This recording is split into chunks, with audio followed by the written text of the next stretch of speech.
We were meeting in the off meeting, we were talking about keeping like administrative stuff for the first 15 minutes or so, so the first one shouldn't start till like 7:15.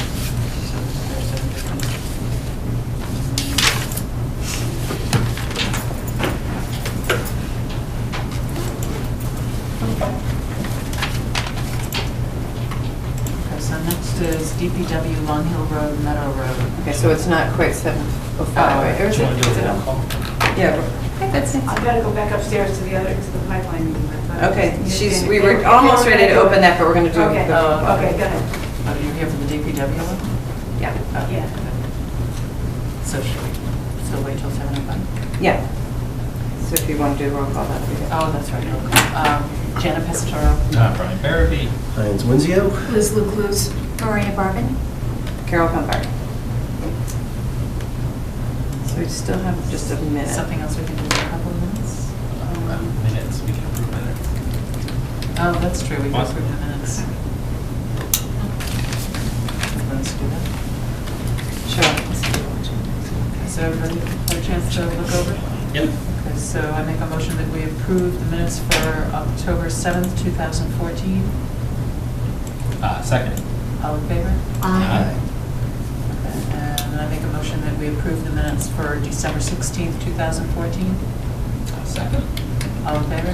Aye.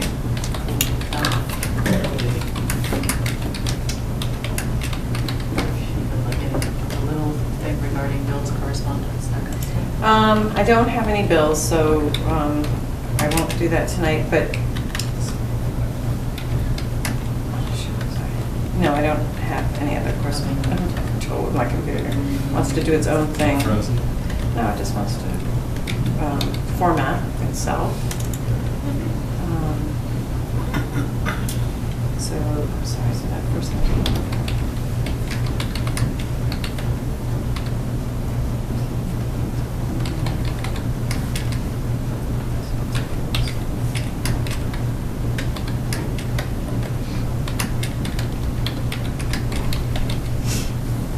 Let's see. So, well, just, this isn't really for the whole commission, and Karen's not here, but Brian, I guess I was just going to say, I did get the dates to set up the meeting, so if Karen Yeah. comes, the, She is. oh, okay. So we can just say, let's see, the 13th, which is next week, Tuesday. So, well, actually, let me go back. We originally were going to have like a working session on Tuesday, the 13th.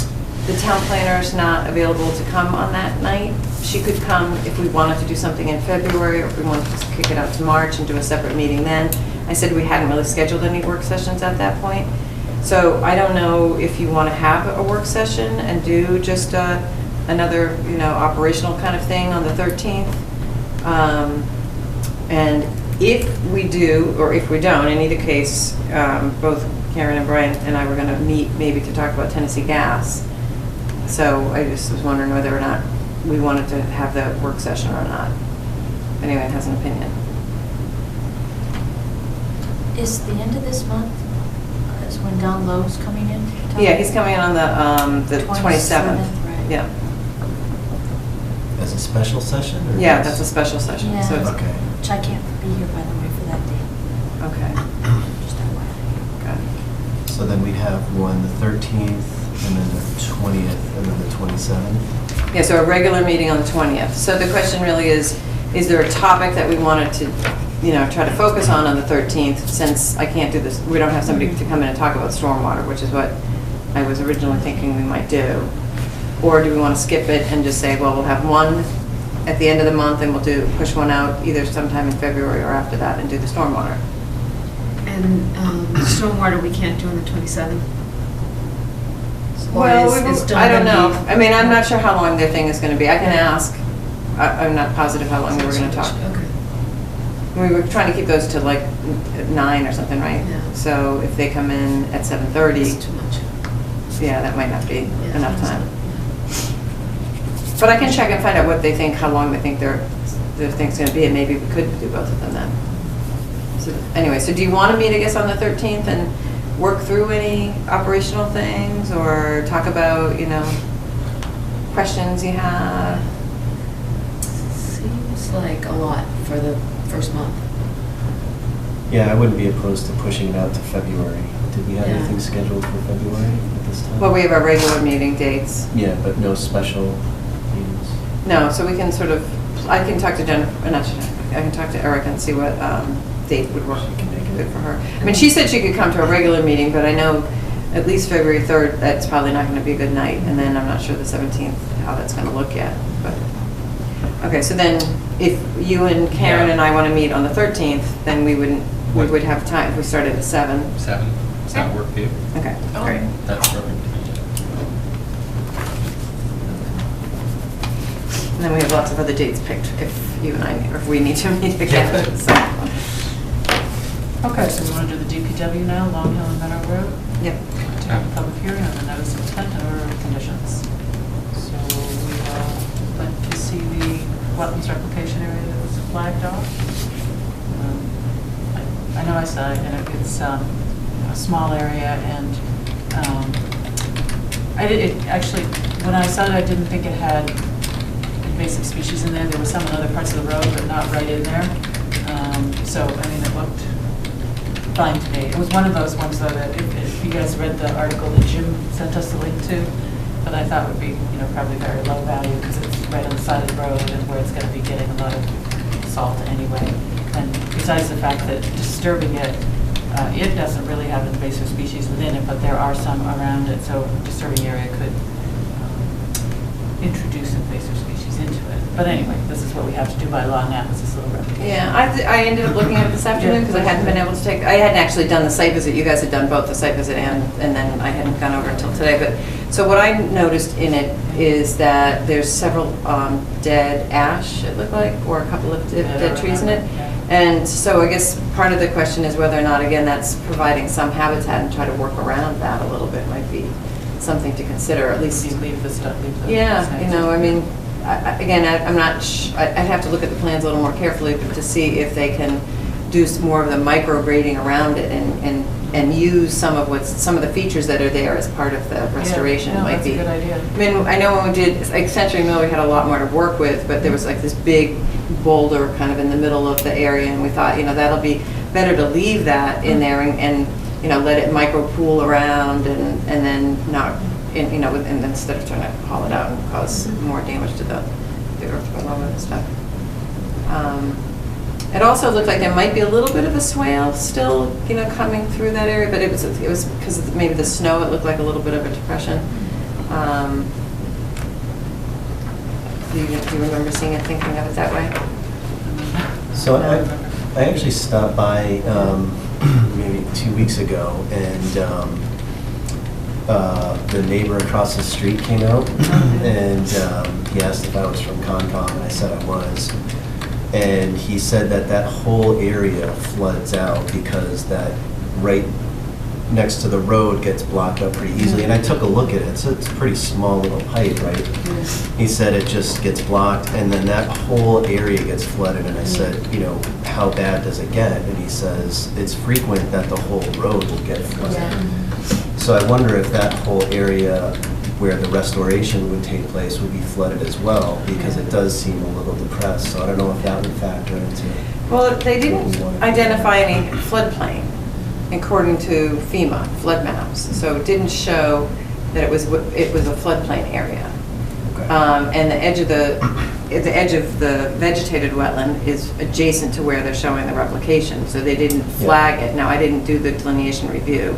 Yeah. I don't know if you guys, if you remember, because that was back in the spring, summer. I remember walking that, yeah. So I don't, Yeah. you must have had a pretty good look at it at that point. Yeah, and it comes right up to the road. I mean, it was fairly simple, I shouldn't say simple, but. I mean, that's one of the things that people talk about with replication is that sometimes you can get someone who flags a fairly conservative line where they flag it a little up gradient, and then if you go to do the restoration adjacent to, what might have not been directly the wetland, then you have more of a problem of having that conductivity. Right. So again, I didn't do the delineation review, so I don't really know, but so it may not be a bad thing if it's flooding, but it's also going to change. The hydrology is probably going to change in there a little Well, bit. the other part is if they put in the bigger pipe like they said they would, Yeah. presumably it wouldn't flood as much. And I think Right. that's one of the reasons why they're doing it. Right. Right. And one of the things that he really impressed upon me, he said he was going to be here, but obviously he's not. He said he really wanted a big enough pipe to manage all the water that was going to rush through it. And he said when they first put that pipe that's in there now, he looked at the size and said, I can't believe how small that is. It'll never handle the flow. And he asked if I could look into, or just ensure that whoever the engineer is taking that into account. And now I couldn't remember, I looked at the map, and there was some plans for a specific size, but do we know if, was it Ducharme and Dillis? It was, yeah. Did they do a flow assessment? I think they did. And if I'm remembering correctly, the size of the pipe that's going to cross the road we were talking about is going to match the size of the pipe of the other culvert coming through. Oh, over under Yeah, Meadow under- Road, the big one? Yeah, under Okay. Long Hill, and I could be wrong, but I think it was going to match the size, and that was part of the reason was for the flow, is whatever was going through into that upper pond, they Would have the same flow out. Flow out. Yeah, because right now it's much bigger under Meadow Road than. So can I also just ask, I know Betsy has a meeting upstairs. Did you have a question or a comment, or did you want to just hear the discussion? Well, this is good to hear this, I was going to say, I'm Betsy, no, I'm this is public meeting. Yeah. It's Betsy Taylor Kennedy, Wanacue Road. I'm the executrix for Long Hill Farm. And so the ponds are on the Long Hill Farm property that I'm dealing with, and my cousins own the land across the street where the pond goes. One of my concerns was about when they're opening this up and doing this, are they going to replicate the stone wall? Because that stone wall has been hit by more cars than anyone can count. And it's been repaired multiple times, and I'm glad to see that they're going to maybe put more guardrail than is there already. Because people come around that corner, it gets icy, that's it, they're in the pond. Yeah, so when I drove by today too, as I said, I hadn't been by there really for doing this, but I also had to look at something up on Long Hill Road, another project, and coming down, it looks, yeah, you can see that the wall's been knocked in. So I did ask Greg Roy, he did not believe that they were going to be, that he thought that the wall in that section where the guardrails going in the riprap was going to be going away, that they were not going to be rebuilding that. They weren't going to be building. Yeah, that was. We have to bring that up for like historic stone walls issues? So they probably should be doing a filing for a scenic road hearing, but I don't know where they stand on that. The other thing is, those ponds were dug by my grandfather in the 50s or the 60s, and they were stocked with trout, and it was for him to fish. They weren't, you know, there may or may not have been wetlands there at all before, but obviously the water goes down the road. The floods do happen here. Kind of the history of it. So I think they're just gonna like do riprap from the grade down. So they're showing the stone wall as a property line. Yep. And so Right. presumably Across Long Hill. then And then I don't know comes if down they've got here an and easement comes to to go the right. beyond then, you know, Yeah, and I then mean, they're presumably, Right, shouldn't Meadow right, Road presumably be- they'll need an easement to go over Meadow the Road is property like line. right here, right? Oh, there you go. But There's this a is stone riprap all the way up to the wall here, edge, looks so like a that's why he foundation. didn't think that they were Did you see doing. This that? here? That Yeah. area, I yeah. saw something that Rebuilding looked the like stone an wall. old I didn't think foundation. too much about it, Because yeah. I wasn't quite, it wasn't clear exactly what it was, I didn't have the map. Yeah, 'cause they And I don't- was wondering about this because it's like a It historic, doesn't mention it, but that was just a you know, comment. it looked like a Yeah. historic And was it foundation. right in the pond area? I saw what I So the thought was replication a, area is. Well, there was like further also, back. there's like a little, Square. there was like some stonework That's what was here that to kind of Yeah. manage the water going through. I noticed that. But Beyond if where it was the pipe rectangular, I don't know. I goes saw across it. now. I mean, this Across. is stonework Yeah. here with the guardrail. That's the Yeah. barn, Yeah. the building, Yep. yeah, that, or that house. Yeah, is that what she's talking It about? might Like be. this being all, I don't remember. Actually, if they. I don't remember anything on that Just to me side, makes the no. problem about people coming around the corner and smacking. there's a building. Yeah, you can see just a little bit That's what above you're it too, talking there's an about, the icy building. patch, so. That's the Yeah. person that Oh, you yeah. saw that came That's out. what I saw, There's a yeah. building right here, That's right, right? yeah, that's right. It's a place where. And then Okay, and then just there's he's a right. water goes. Here. Yeah, because this is in the back end of his Oh, property. yeah. So Oh, that's right, it right here, right, existing okay. building, And yeah. Okay. And the water comes down through here, okay. Dozens of dozens. Yeah, well, I did see the Cool, where it was wall parked here. dismantled, you know. Mhm. You know, I saw the blue flags. and- Okay. Okay, great, thanks, Betsy. Keep going, thank you. So did you ever find the size Sorry. of the pipe? Or? No. So that's this here. 16, but that's not it. When I looked at the map, I didn't see anything. Okay, so there's cross sections, and, right? So there's On one the, here, right? sheet. And then Yeah, well, it's Sheet it's four, right are you here. looking at the right cross here, sections on sheet and then four? right on here. 3. Sheet Take a four. look at Look sheet the four. same size, but I don't really So this is LH, Okay, this works. Oh, here's the that drawings, beautiful. 6. So Long Hill Road is inlet, outlet. Need a before and after. 54-inch inlet, 58-inch outlet. It's the same for Meadow. Same for both. What is it So, now? That's a good question. yeah. What was your question, Jim? What is it now? What's the what are the size of the pipes? Oh, it's much smaller than that. I think Yeah, it's on the original. I mean, it was Yeah. a couple feet at most. Because you could tell is it- that it couldn't handle when they were talking about it overflowing. We just went over there, and we were looking at it going, yeah, that overflows. Like it was, Yeah, no it was a surprise. dry town. It was already half full. Yeah, let me see if it says it in there. Well, I bring it up because he was, pretty passionate about it. It was He's talked to me flooded. before about it, too, the Yeah. work that they did years ago. He actually said that one of the guys came out and said that the Conservation Commission was the one who set the size of the original pipe. And I So said, the "I'm pretty sure existing that wasn't- Meadow Road culvert is 12 inches. So Yeah. compare that to. And on Long Hill, there's 2 existing stone culverts.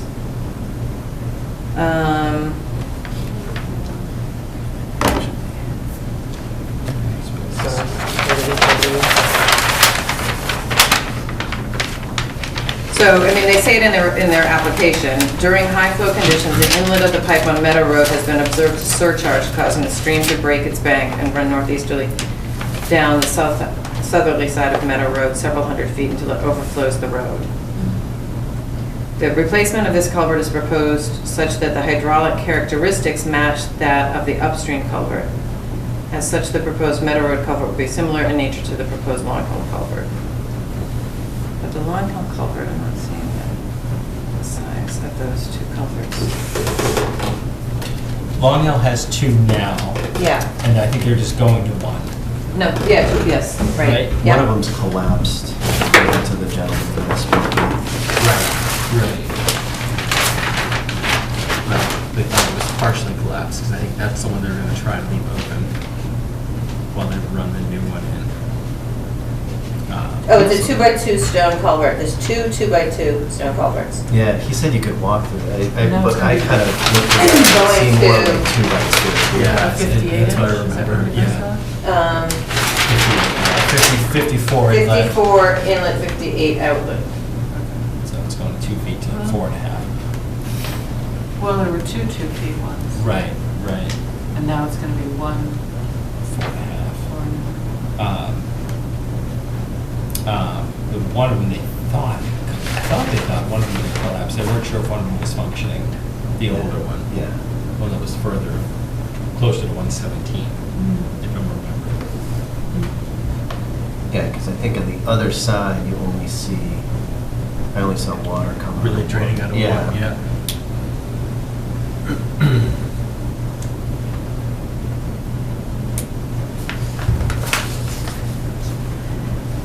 Okay, does that answer those questions? I think so. Well,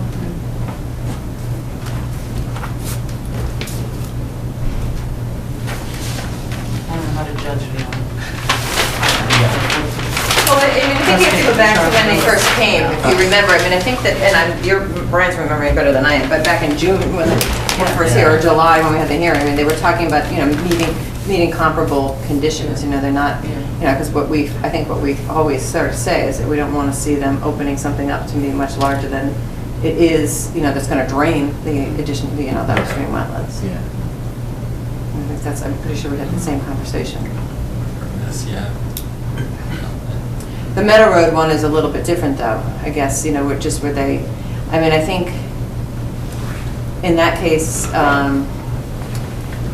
as Betsy's saying, the ponds were dug, they've been that way for a long time, but it'll probably be more stream than it will be ponded, if it's, at times, at least in the bigger storms. It'd be interesting to see. Will they clean it out occasionally? Because I don't know. I suppose that always depends who's in charge.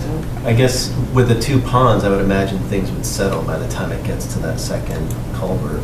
In general. Yeah, I think there's a pretty good gradient. I mean, not really steep, but enough that it's flowing pretty good. I don't remember stuff really getting blocked up in there so much, or even sediment so much, but I didn't look at it this summer when you guys looked. Do you remember being a lot of sediment? No. It was a little bit more mud than anything. I mean, I didn't see much. So some stuff must settle out. Yeah. I mean, they don't clean it out in terms of the ponds. I mean, those are, Yeah. wetlands, and they haven't done that, Yeah. I suppose. Was that in the conditions? Is that one of the numbers? What? Sort of keeping it up, maintaining it, cleaning it? I don't think they had given us an operation and maintenance plan.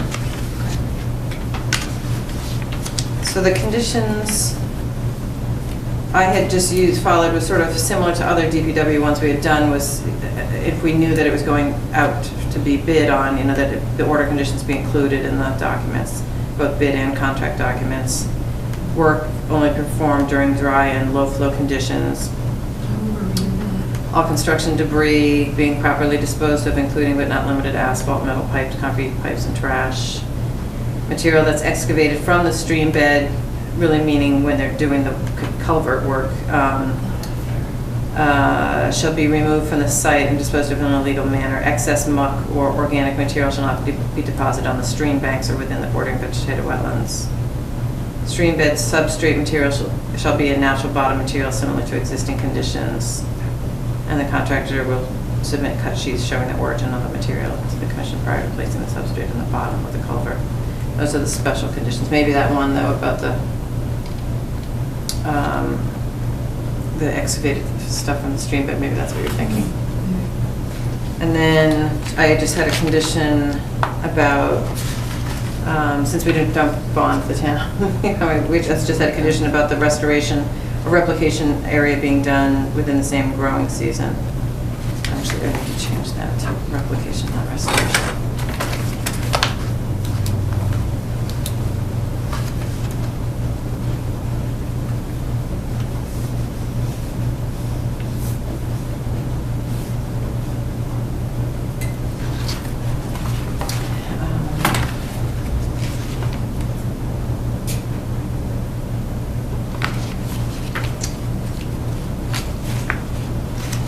So I didn't have any other special conditions unless you have some that you want to add.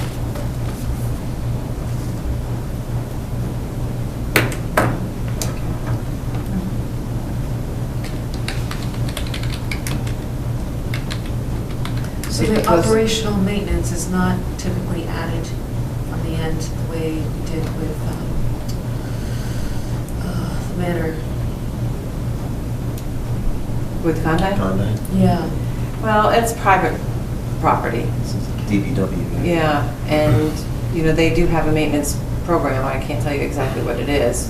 More of it's, as needed. Right. I've So seen when them they- clean out the culverts on East End, down near, I'm gonna forget the name of the road, but down my neck of the woods, like before a London big Road. storm, they'll, yeah. Well, they'll some of clear the it out culverts they Golden clean Rod. out where they have beaver debris Before that. too. So those are Yeah. culverts that they clean out regularly. And then if there's if there's blockage and they know about it, I'm sure they Yeah. clean that out when they can before a storm. They don't want stuff to surcharge. But, the bigger problem is just that we have a lot of old culverts, a lot of old stone culverts. And so they're kind of getting to them as they can. And so I don't know if Heinz or Liz, if you were here, but we had them in at one point, maybe when we were talking about the other work on Sugar Road. Heinz, you must have seen the work that they did on Sugar Road, just down by Coventry Woods Road. So they slipped, and I don't know if you were here, they also did it on, not Farm Road, but over near Farm Road. Anyway, they were doing slip lining technologies, kind of what they're calling it. So instead of doing a whole new culvert, they've done some that if they can get the same, ratio essentially, and the friction is not that much different. So the flow is going to be able to match by putting in and slip lining it into a bigger pipe, but it's, so that it's, but it's smoother, I guess, so they still have the So same. runs Fresh liner, yeah. Yeah. So they've been doing that in a couple of places, and that's allowed them, one, to keep the cost down so they could do more, and less invasive in terms of all the work in the wetland area. Yeah. They can do it more quickly without a lot of impact. So they've done a little bit more of that, but there are still many on the list, that are either failing, or, about to. So, I mean, every time, they get a certain amount of money every town meeting to try to do upgrades to some of them. And occasionally we have emergencies. We've had to do some emergency approvals, for fixing something, that an old stone culvert capstone that falls in, and then ends up blocking stuff, and the road starts buckling and caving. I wonder if that gentleman could actually call the DPW if he sees that it's getting built up and knows that it's going to overflow. Yeah, I think he has somewhat of a relationship with them. He already does. They're known to each Okay. other. Okay. Okay. So, can we close this one? Yes. Do I have to make a motion to do that? There was a debate. I went to administrator at one of our meetings, and someone said, was it closing the hearing? Yeah, when you close the hearing, do you have a motion made on that? And maybe it was on the determinations. I'm trying to remember which one it was. And I said, no, we just vote to issue the decision. But on hearing, I think you do typically, I don't know. I was like, when she actually asked, I'm like, I don't even know what we're doing. Now that you're saying it, I don't think we did it. But anyway, and there's nothing, I think we looked at the regulations and at the law, there was nothing that said you actually had to close. All right. But anyway, other people thought it was best practice would Just be to do to. it. So I'd like to we make could a start motion. fresh with. I'd like to make a motion that we close the hearing on DPW Long Hill and Meadow Road. Issue number C, or, well, second. All in favor? Aye. Oh, and then I should have issued the. No, you do that now. You do that Okay. separate motion. Okay. So we can discuss that separately if there's anything else. Okay. Well, it seems to make sense to finish that up before we close the hearing. Anyway. Well, I thought we did, but I'm just saying Okay. your motion separately is fine in case there's Okay. further discussion on it. Okay, any further discussion then on the order of conditions?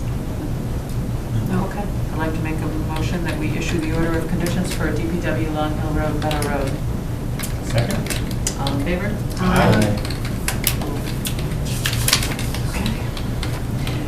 Yeah, so technically, and I'll pass it around, but technically, so you make your motion, if you get a second, yes, is there any discussion? Oh, after you get it second? Yes. Oh, I always think that we make sure all Well, the we do discussion's that done. so that we Yeah. keep it open in case there's further information that we feel like we need to Ah. get. That's the reason we've left it open generally. So that if, like the pipes, if we looked at it now and we're like, they didn't tell us the size of those pipes, or we didn't feel like we got certain information, we could say, all right, well, we're not going to close it now, Or, when I'm drafting the order, something comes up that we're like, oh, what was that technique they were going to use, and they didn't quite tell us, or the amount of replication area, or, so that's why we've kind of left them open. But generally speaking, usually with the motions, typically it's not the chair who makes the motion, I right? know that. I know. Well, we've So always typically, done it I that know, way. but Yeah, I'm just I'm happy saying, to relinquish if other you people want. can do it. So typically it's not the chair, and then there's a second, and then the chair asks, is there any Okay. further discussion? And if there is, and then you vote. It might be good if it's not the chair, because that brings more people into an active role, you know what I mean? So if somebody wants to make the motions at any point, feel free. It's not always really. All right, so you're All right, ready. so now I need you to sign them. Okay. Okay.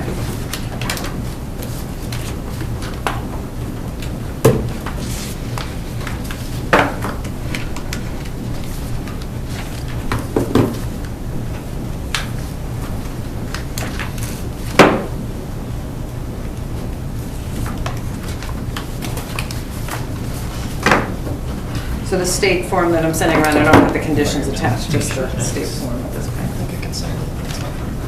You can, I still think we can. Elizabeth, Let's keep it going.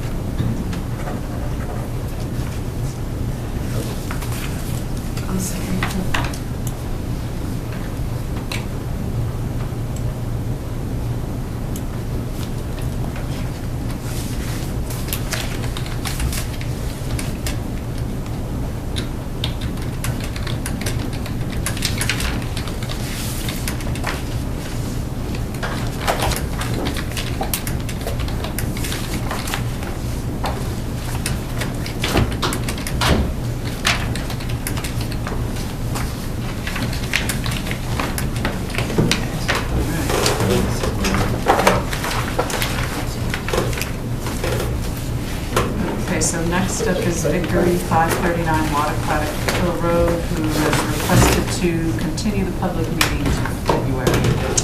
And do you have any more from Mickey today?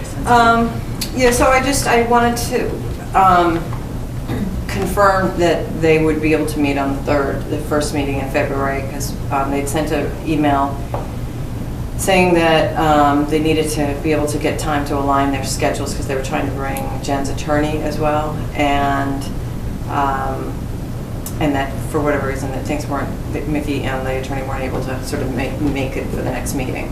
So that's their request, is to wait and to postpone it until that time. And then I had also asked if we could have town council involved, just because it's kind of a legal interpretation of the laws that were, and I thought it could only be helpful to have Yes. a lawyer.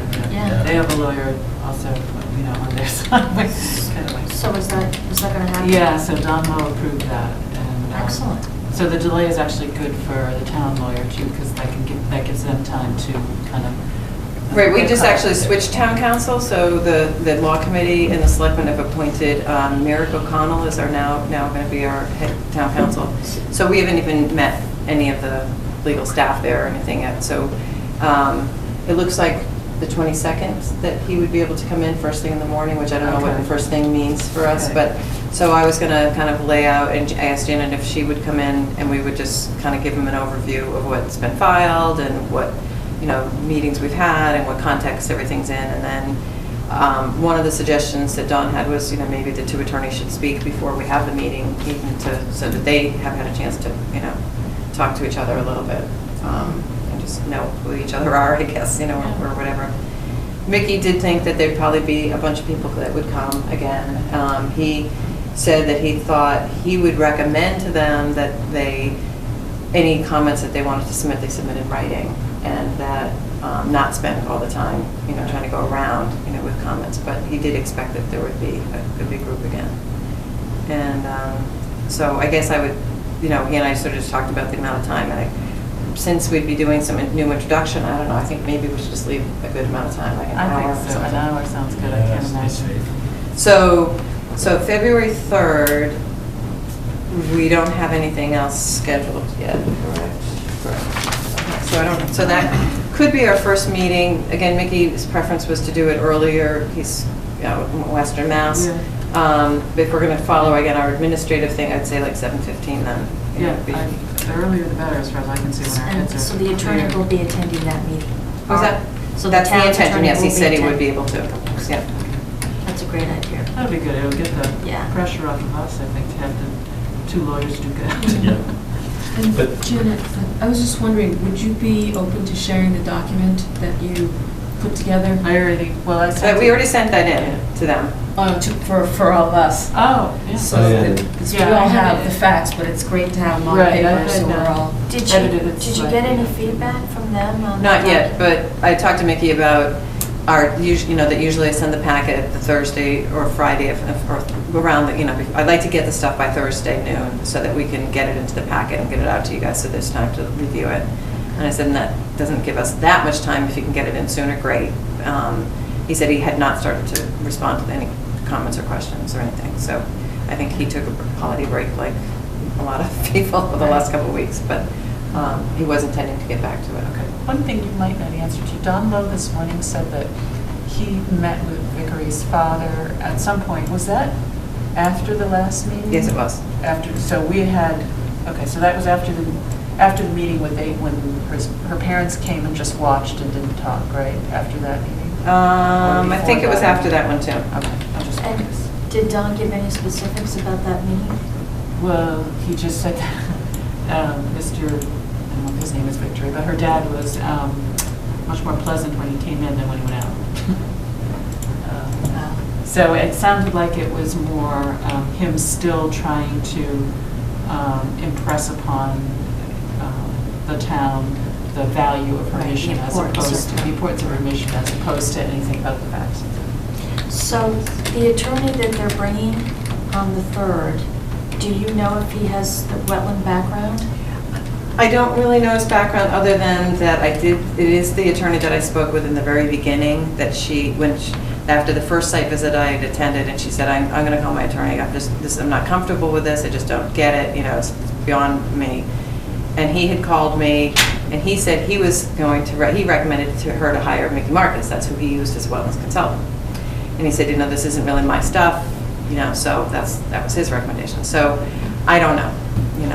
Maybe he has, worked through some of it, but I would say that he's probably not, an expert in agricultural wetlands law, so. And just the attorney that we're going to be using, have wetland? I haven't met that We don't person know. either, so I don't really know that person's background either. So that'll be one of the things we'll be talking about when we meet. But they've been counsel for other, towns, so they definitely have the municipal background. I just don't know what their wetland stuff is. Okay. So, and do I have to make a motion to continue it, or do we just? Yes, why don't we, since, right. that's just, Would all somebody like to covered. make the motion that we continue this I'll make a meeting motion that we till February continue, 3rd? that we continue the public meeting for Vickery 539 Wannaquatic Road to February 3rd, 2015 at 7:15. Second? Second. All in favor? Aye.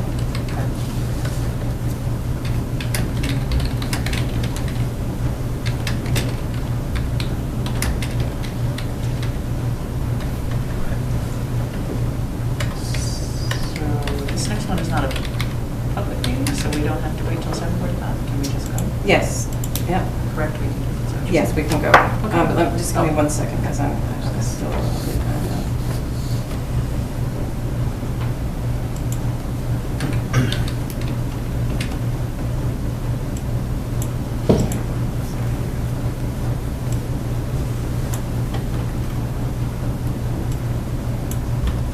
Okay. So what do we do? Okay, so next up is Case Lot 4, Berlin Road. Review property lines and work approved under the order of conditions and consider surety estimates. Good to see you again. Again and again and again. Again and again and again. Thank you. I sent Carol over late this afternoon a new, an invoice for the pavement from New England Paving Company. What I tried to do is, in that email, basically say that the Lot 4 has approximately 100 feet of a pavement, and okay, the swale, and then the common driveway has approximately 225 feet. It's probably a little less than that. I wanted a favor on the side of not being questioned. Okay, so bottom line is, okay, the estimate, okay, came back at 15.5, roughly $150 a foot. I'm sorry, $15 a foot. That would be very expensive pavement. Yeah. So basically, I'm proposing Lot 4, okay, to put $1,500, okay, in escrow. We don't have times, we know that, and then $375 for the. And I know you have one open, but they're all together. $33.75, which would be 225 feet at the same $15 a foot. The signs, I can tell you, I did some investigating. Where you got your signs the last time was 2009. You got them from Voss Sign. Okay, well, I'm just letting you know that. They're in New York someplace, and we've purchased. They're in Manlius, Manlius, New York. And basically, I had the signs made. I got 100 of them for $200, $192, which we paid $196, which is paid in full. Like Did you just put all that in your email, just because I'm not getting it that quickly? No, because I just got this. Okay. Okay. I'm Okay, typing but it in. okay. I'm not getting it off the. Oh, I can send you that email too. So So you had 100 signs made for how much? $196. So they were roughly $1.96 each. That's shipping, handling, and you know, if you buy less than that, or I'm sorry, more than that, they're obviously less. More than that, they're less money. Okay. What else? Restoration. The restoration, okay, basically is just basically throwing some seed down there. You know, maybe $150, okay, for that. I think that would be a reasonable number to do. And was that the wildflower seed mix? That was one of the discussions we were having last time. Yeah, I we thought it was didn't gonna come, be- I didn't hear, well, okay, did you guys figure out what that was? Somebody, Well, Yeah, I do we were remember talking about wildflower, but- wildflower, not grasses, correct? yeah, Right. That's been all along. I mean, it was wildflowers when we went there to see it. so. Right. it doesn't matter to me, okay, it costs the same as, it's probably a little less money than the conservation seed. You need a total of about So if I a pound. understand this correctly, the last time you were here, Yeah. you were arguing to not include the surety for the driveway, is this correct? Because it wasn't in the, No, what I misunderstood yeah, was the actual lot line, yeah, okay, should have had the driveway on one day. We had this big discussion about it. Right. After speaking with Matt, he said put the driveway to lot 4 from lot 4, okay, on lot 4's bond and leave the other bond, okay, the way it is. Subsequent to that, yeah. okay, I spoke to Carol today and she wanted to get an estimate, okay? I said, it's very difficult to get an estimate. Nobody's going to give me an estimate on the whole driveway and then say, well, I want this piece, okay, broken out in this piece. So what we did was we got a whole piece, okay, and basically took the footage price out of that. Right. Okay, I thought that was the fairest way that we could do that. Okay. So what I'm asking the board is, on lot 4, Yeah. we have $150 worth of wildflower seeds. We've got, So let's just do that. Sure. So 150, and that's usually multiplied by 3, right? Mhm. So that's 4,500? no, No, 450. that's 450. 450. 450?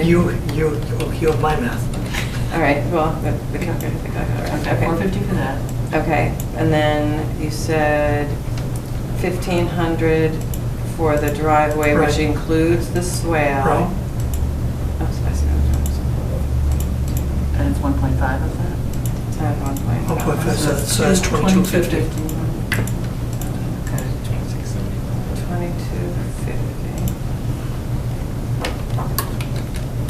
Is that everything, President? No, and then the signs.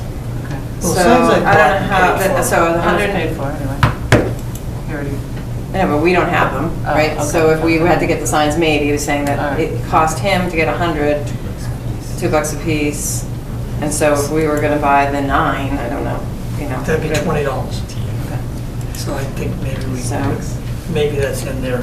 So you wouldn't want me to come back here, put the signs up and say, would you release my $30? So let's say 450 plus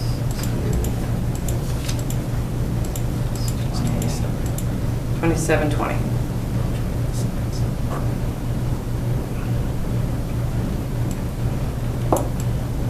And I'm fine with that. So the only question is whether you think that the 1,500 on the whole driveway is a reasonable estimate, or whether you feel like you need to have that checked by anybody. This is, I just got it at 6 o'clock tonight when I came in, so I haven't had a chance to look at it. anybody have any sense of what that should? It's a $15,000 driveway, and that portion of it is what, I just had them do a whole road in Acton for me. Do you need to bring fill in for that driveway? No, it's a Just couple gonna- roads of gravel, okay, just Right, runs. spots. Right. And remember, that was paved all the Right. years, so it's. Or Not on lot Yeah. 4, right? Yeah. That's not No, paved. Yeah. but the common driveway. Yeah, the common driveway, that's what I thought you were talking Yeah. about. Yeah. So, but on lot 4's driveway, or the driveway access to lot 4, just look at my, you know, they just need to grade that? Yeah. Because that's fairly steep, they're not bringing in anything, because you're asking Well, they about... may bring a new material in, but if you see, it's $10 a foot for the pavement, and the rest of it's okay, so what I did was take the $15 a foot rather than 10, okay, and so I think there's more than enough, we'll get to cover that. So, can you just tell me one more time? All right, so let's just see, so you said it was what, so $15 a foot?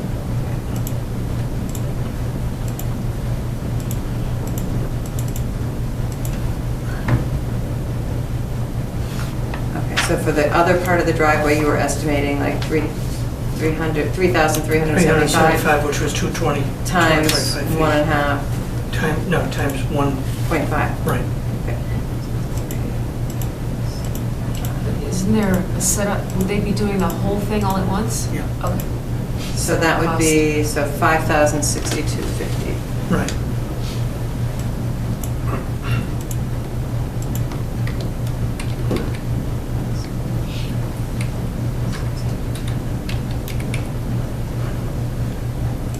So I guess that's the question. Do you want to have that looked at by anyone? Does anybody know? Because I have not estimated any cost of doing paving anytime recently, so I don't have anything to compare to. I can tell you, it's a company I know and have heard of and have been around. It's the one thing I could tell you, but I haven't had anything repaved in a long time. But what do we normally do, like with other, in the past? Well, you know, sometimes we've asked DPW, we did that the last time, whether or not they could give us, you know, something. And when we were talking about it on the Condine project the last time, that was what I ended up doing. I didn't have to go back to Horse and when they had, like, they were able to look at that and say it looked reasonable. So, I mean, it doesn't cost I mean, with the anything planting, to- we've kind of, in the past, we've had Lori, and she's usually been pretty good with her prices, so that's what we've usually done on that. On the paving, it's, you know, it depends on when it comes in, if we had time to look at it. Let me or make a not. suggestion, so this will just go away. Why don't I put the whole $15,000 in escrow, we'll call it a day? Okay? That'll take care of everything. Okay? That'll be lot 4, lot 3, lot...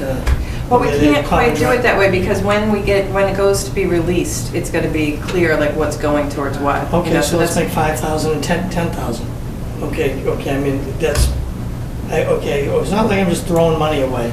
Okay, but if it's toward the driveway. No, I don't think care. anybody's saying that. It's just, if the town wants to get the quote, are we going to get the same price? That's the question, and that's the reason they put the multiplier on it. So since we have to go out to bid typically for things like that, you know, we have to get 3 quotes. We always try to get the best quote. I don't know, is this high, is this low, is it medium? So all I'm saying is that we would ask DPW. I don't think it's waiting to necessarily come back to the next meeting unless they said it really wasn't. If you think you're comfortable, and just see if DPW's within, like last time we said within 5%, you know, so if that was. Respectfully, I mean, okay, we've never done anything like that before, but that's, you know. I don't think you've done a paving project before. Well, I mean, you could say every driveway, okay, would be, because you have to do an apron on it, okay, you'd have to get an estimate on it. Yeah, but you haven't been before the commission for a driveway in the wetlands area, within the Not- resource area. Not the pavement. No, I know, so that's what I'm saying, so we have done it that way, it is a standard Okay. practice. Well, I'm suggesting if you want to do that, then I'll renege on the 15,000. Okay, you can do that. What I'm trying to do is move this ahead this evening. I've been back to you 3 or 4 times, okay, and I'm just trying to move this ahead. Wait, did you say that we could get an answer via email asynchronously, so if you wouldn't have to... I have to talk to DPW, but that was what we did the last time. When we said, okay, either we're going to go out to a consultant and ask them to do the review, and that was when we were using an outside consultant, or I asked DPW and they were able to take a look at it, and they thought all the figures were fine. You know, that was the one we were doing, again, it was paving, it was the rain garden, and I forget what else that was involved with that one, that I asked them to look at. I think it was a lot of drainage work in that one. What's the most recent paving that's come through? I can't tell you without looking again. Yeah. It's in my files. It's a driveway. It's not a, you know, I mean, it's not a commercial paving job, you know. It'd be great if we could have DPW take a look at it. We don't necessarily need another meeting, like you said. Right, I mean, as soon as they say it's fine, then he can give it a, So a we check. can approve it pending. So I guess the question is if you want to consider it this way, like Bob's put it out, if for some reason DPW come back and says, there's no way you can get it done for those amounts, your 200 feet and your 100 feet, or those amounts of the portions of the driveway that we're looking at, for those prices, then we'll take the 15 and we'll figure it out from there. So he can get started, that's what he's looking for. Yeah, well, okay, a maximum of, or have them come back and give me what they believe the number to be. I just don't want to throw $15,000 Right. away. I'm just suggesting that if it was to move off the dime tonight, then I would do that. Okay, if not, if they're going to say it's $6,000, then it's $6,000, okay?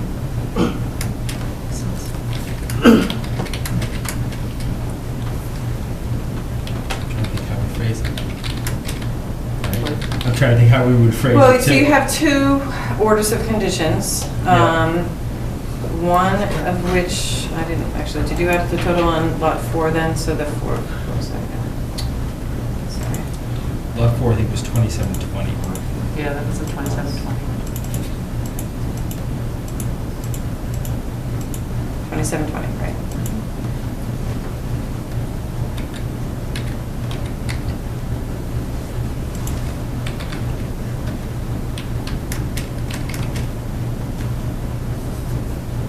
So you should do that one separate, because that's one order of conditions. Gotcha. Okay. So are we approving the existing order of conditions with the surety amount of 27? The order's already been approved, so you're Okay. really just accepting We're accepting. you're accepting the consideration of the estimate that they provided, Yep. and to be confirmed. And if it's within, 5%, or if it's a figure that's different, he's saying, just tell me what the figure is. But for the lot 4, though. For lot 4. We're just. Because we're just Yep. separating them out. We're separating right? them out. We're So just we're saying, accepting so lot three, yeah. the figure, the total of 2720 Okay. is what's been estimated. So that's your motion, is to consider that estimate and to have it confirmed by DPW. If DPW finds it not reasonable, then it would go,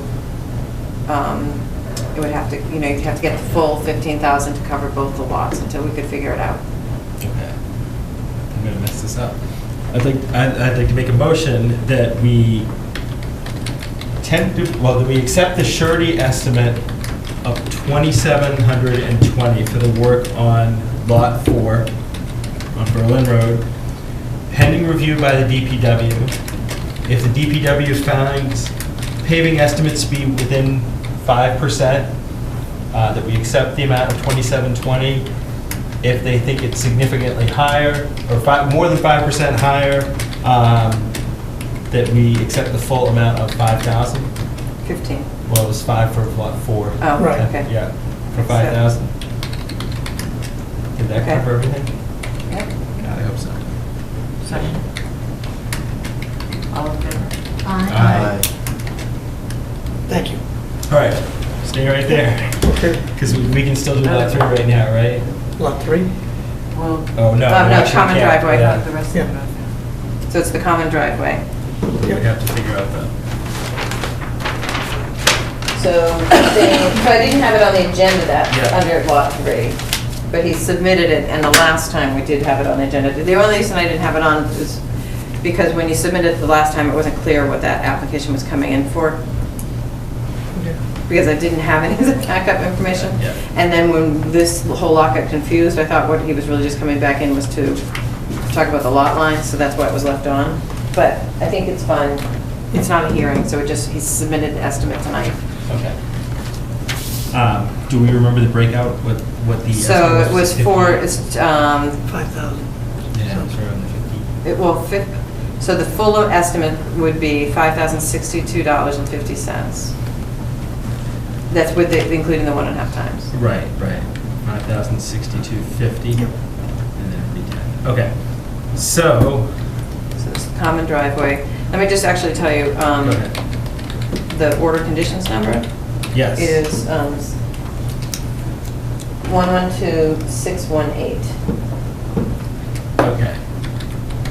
So, I'd like to make a motion that we accept the surety estimate for the outstanding order of conditions number 112618 for the shared driveway on Berlin Road, that we accept the surety estimate of $5,062.50, pending review by DPW, so long as DPW finds the estimate, or so long as DPW finds the estimate to be within 5% of that submitted, that we accept the $5,062.50. If they think it's 5% or more higher, then we bump the surety to $10,000.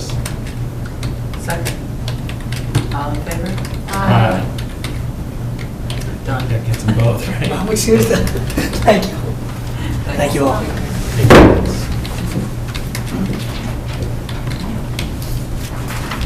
Cool.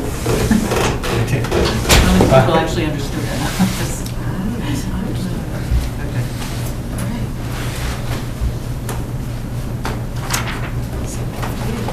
So, so just to clarify again, so when we met the last time, which he didn't really address that fully, I should have got it myself too, but the order, and said it more clearly, I guess, but the order covered work that was beyond the property line. And so it didn't matter. He was hung up on the property line and kept getting us confused about, well, it's not part of this, but the order was part of that, and it didn't really matter at all. I mean, it just was the work that we were looking for the estimate on. So the other thing is, that the estimate should come in enough time that we get a chance to review it before it comes in at a meeting. So there's no reason you have to say, okay, like come up with this game plan. And every single time I have a conversation with him, he's like, you didn't require that of me. Well, it's because he comes in and he asks you to do something different. A different procedure. And I read to him today, the procedure that says you need to give us an estimate. Or I guess it says it's our preference that there's an estimate. And I said, well, we read it at the last meeting, so that was discussed, that's what we wanted. And so at 6 o'clock, I get in and there's an email with none of the breakdown, so I don't know what he meant by what he was trying to say in his email, because it didn't have any breakdown, just had the full amount. So the plan is for him to wait before he starts construction? Yes, I haven't had pre-construction meetings with them or anything, except for on the other one that you approved at the last meeting on Lot 3. So we did get, he did get from Voss Signs an estimate at that point, and that seemed, again, reasonable. And again, he said he was going to just give 100 signs, so it was fine. I did the pre-construction meeting, this is all before the holidays, and I talked to him today, and I said, so have you put in the well? Because I hadn't been out there since we had the meeting. No. Oh, well, do you have it scheduled? No. So it's all like rush, rush, rush. Oh, he's not doing it. And then, it's not that it's, he'd like to rush it, but it's, things don't always happen that way. So, again, they like to rush you and us, and we don't always have to take it that way, so.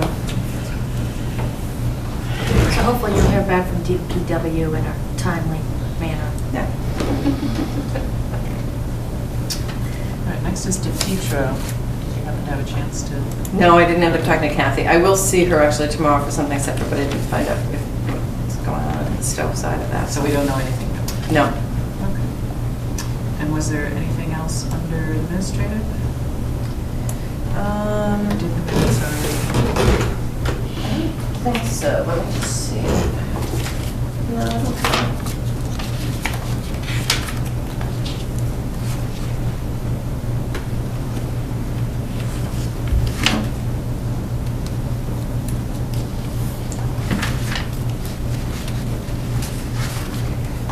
Nope.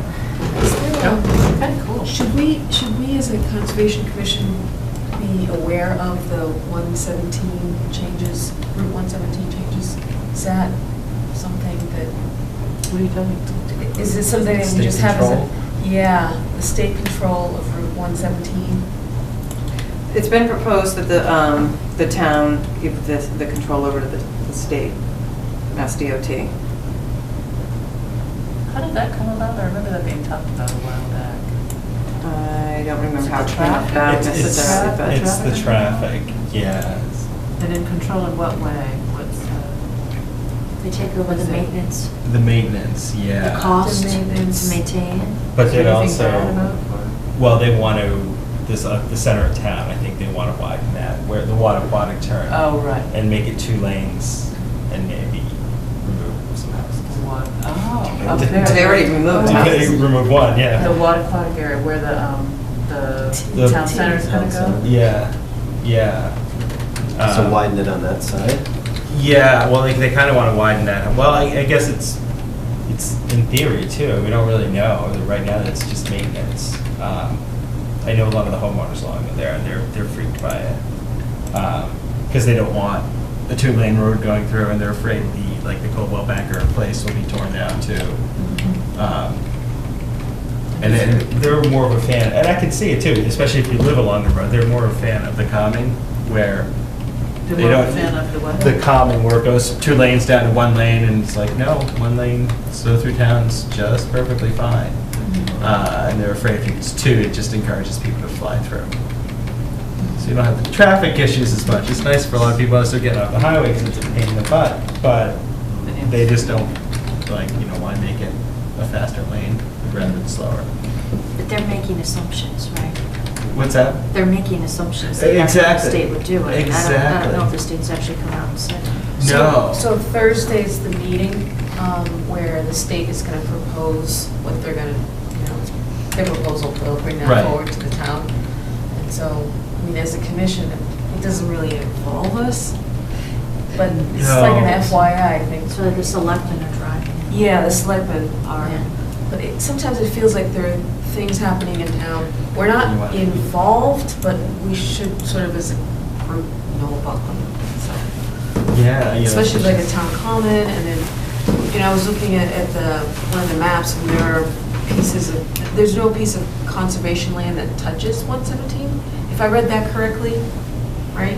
Wasn't there the culvert that goes underneath it from the elementary school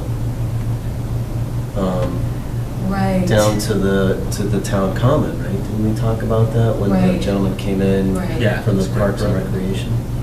So there is Yeah. one little piece, Yeah.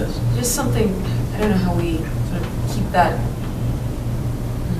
follow it, and as, I guess, if we get pieces of news, we'll bring it to the commission, we're just. Well, one of the things we have on the agenda, which, and Janet was asking me about it today, that I've carried it on the same way for a long time, is open forum and/or public comments. And so part of it is for that kind of purpose. If there's something that either has come up and it's not necessarily an agenda item that we expected, we're going to have a long discussion on, but it's something that either somebody wants to come in and ask us about, or have time to, just get you, make you abreast of something, All right, you put that right here. See, Yeah. she has open forum and Mhm. public comment right up about land protection. I hadn't seen that before, so I asked her Okay. about that. Well, presumably anything Mass DOT does would need to, meet the town bylaws, right? Not necessarily the town bylaws. It does depend, I think, on certain things. The state may have some preempted roles, so I'm not positive. So, Like- well, Like let's mention usually, that, like when but- they did the intersection at the light at 495, they kind of asked, so there was They did some come, communication, but they asked if they could do it as a request for determination rather than a full notice of intent. So they kind of asked for our input, but like on the interstate on 495, so that's maybe a little bit different, but we've often gotten just sort of the minimal review, something like that going on. They did file, and actually I'm trying to remember, did they file when they did all, they put in a lot of erosion controls and stuff like that. I know they met with us when they did that. They did. But I can't remember if they filed for that or not. They may have, but again, they like to file just a request for determination if they can do that. So it kind of depends on the extent of the modification of the alteration. As it turned out, I think the work that they did at 495 was fine. It really was very minimal impact. It was just work within the buffer zone, work within, well, I didn't think riverfront in that case. I think it was just buffer zone. I think you're right. They did the straw waggles and. Yeah. But there could be something that they could claim that they're preempted from having to file for, which But I they don't would know. meet state laws, wetland laws, though, right? They would just be able to Right. bypass the bylaws, the town. Yeah, they may. I'm not positive. It would depend on, Yeah. it might be a legal discussion as well. I'm trying to remember, I know that there was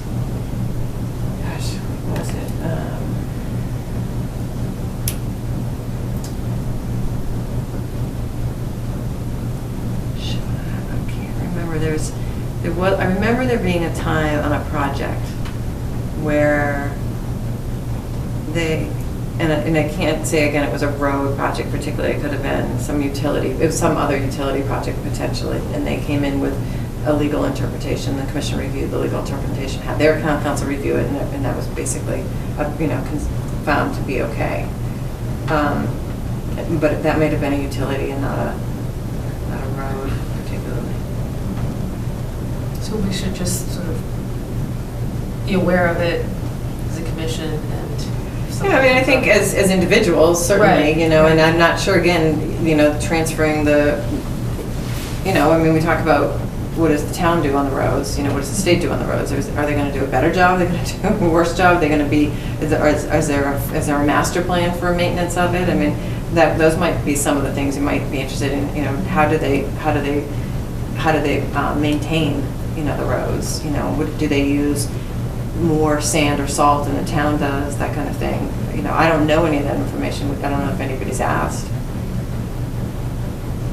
But, I mean, those might, I would try to just, if you're going to ask about it from a conservation standpoint, I would try to keep it to sort of the stormwater and maintenance and, do they, what is normal practice? I mean, the other end of 117 is already the state. So I don't know that anybody's had any problems with the maintenance of, the east side. I believe that's the case. East East of of 85 is Yeah. already Yeah. maintained by the state. 85. Yeah. Pretty sure it's from 85. The biggest thing had seemed to be, I mean, again, this was some discussions I've heard in the years that have been here, was really the speed limit. There had been some issues with people wanting to have speed limits lower or higher or whatever, and the state, if they were involved, then you had just another layer of, somebody saying no or yes, it wasn't up to the town. But I think that that's already been the case, even though the state doesn't maintain this road going west. For some reason, like I'm thinking from Harvard Road beyond, like there's been some discussion about that speed limit. But I'm sorry, I haven't really followed that issue very much. We haven't dealt with the state around the Great Brook wetlands. Nothing's come up over the years. We've dealt with the state in that area. Well, again, the area that would be most, closest to Great Brook is the center, and so we really haven't, because there hasn't been any improvements to that road, or that section. Harold filed, like from, I want to say 110 to, I don't know how far up, but he filed like a request for determination just to do sand removal of the edges, and did they also, I think they also did that, the new kind of coating that they do, that repaving, he did a section of that. I'm pretty sure that, and anyway, so he also just files a request for determination if it's nothing, if it's sort of routine and maintenance, but if they want to give it, the public hearing or public meeting opportunity, in case there's other questions that come up.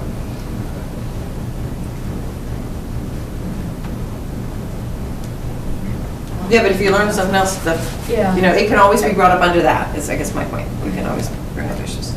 Thursday, right? Thursday. Yeah. Okay, anything new under the open space plan? Specifically, I wonder if there's any more communication with the guy from Fromage or whatever? Not to me, no. I got an email back from one of the consultants who seems to be, she gave a recommendation for a DCR grant that Carol and I had already looked at, and she just suggested one of the ways that there's funding, but it's tied to a land grant. And so if we don't have a piece of land that we want to acquire, and we're not actively pursuing it, they don't necessarily, then you're not, you can't get a grant. You're not eligible? Yeah.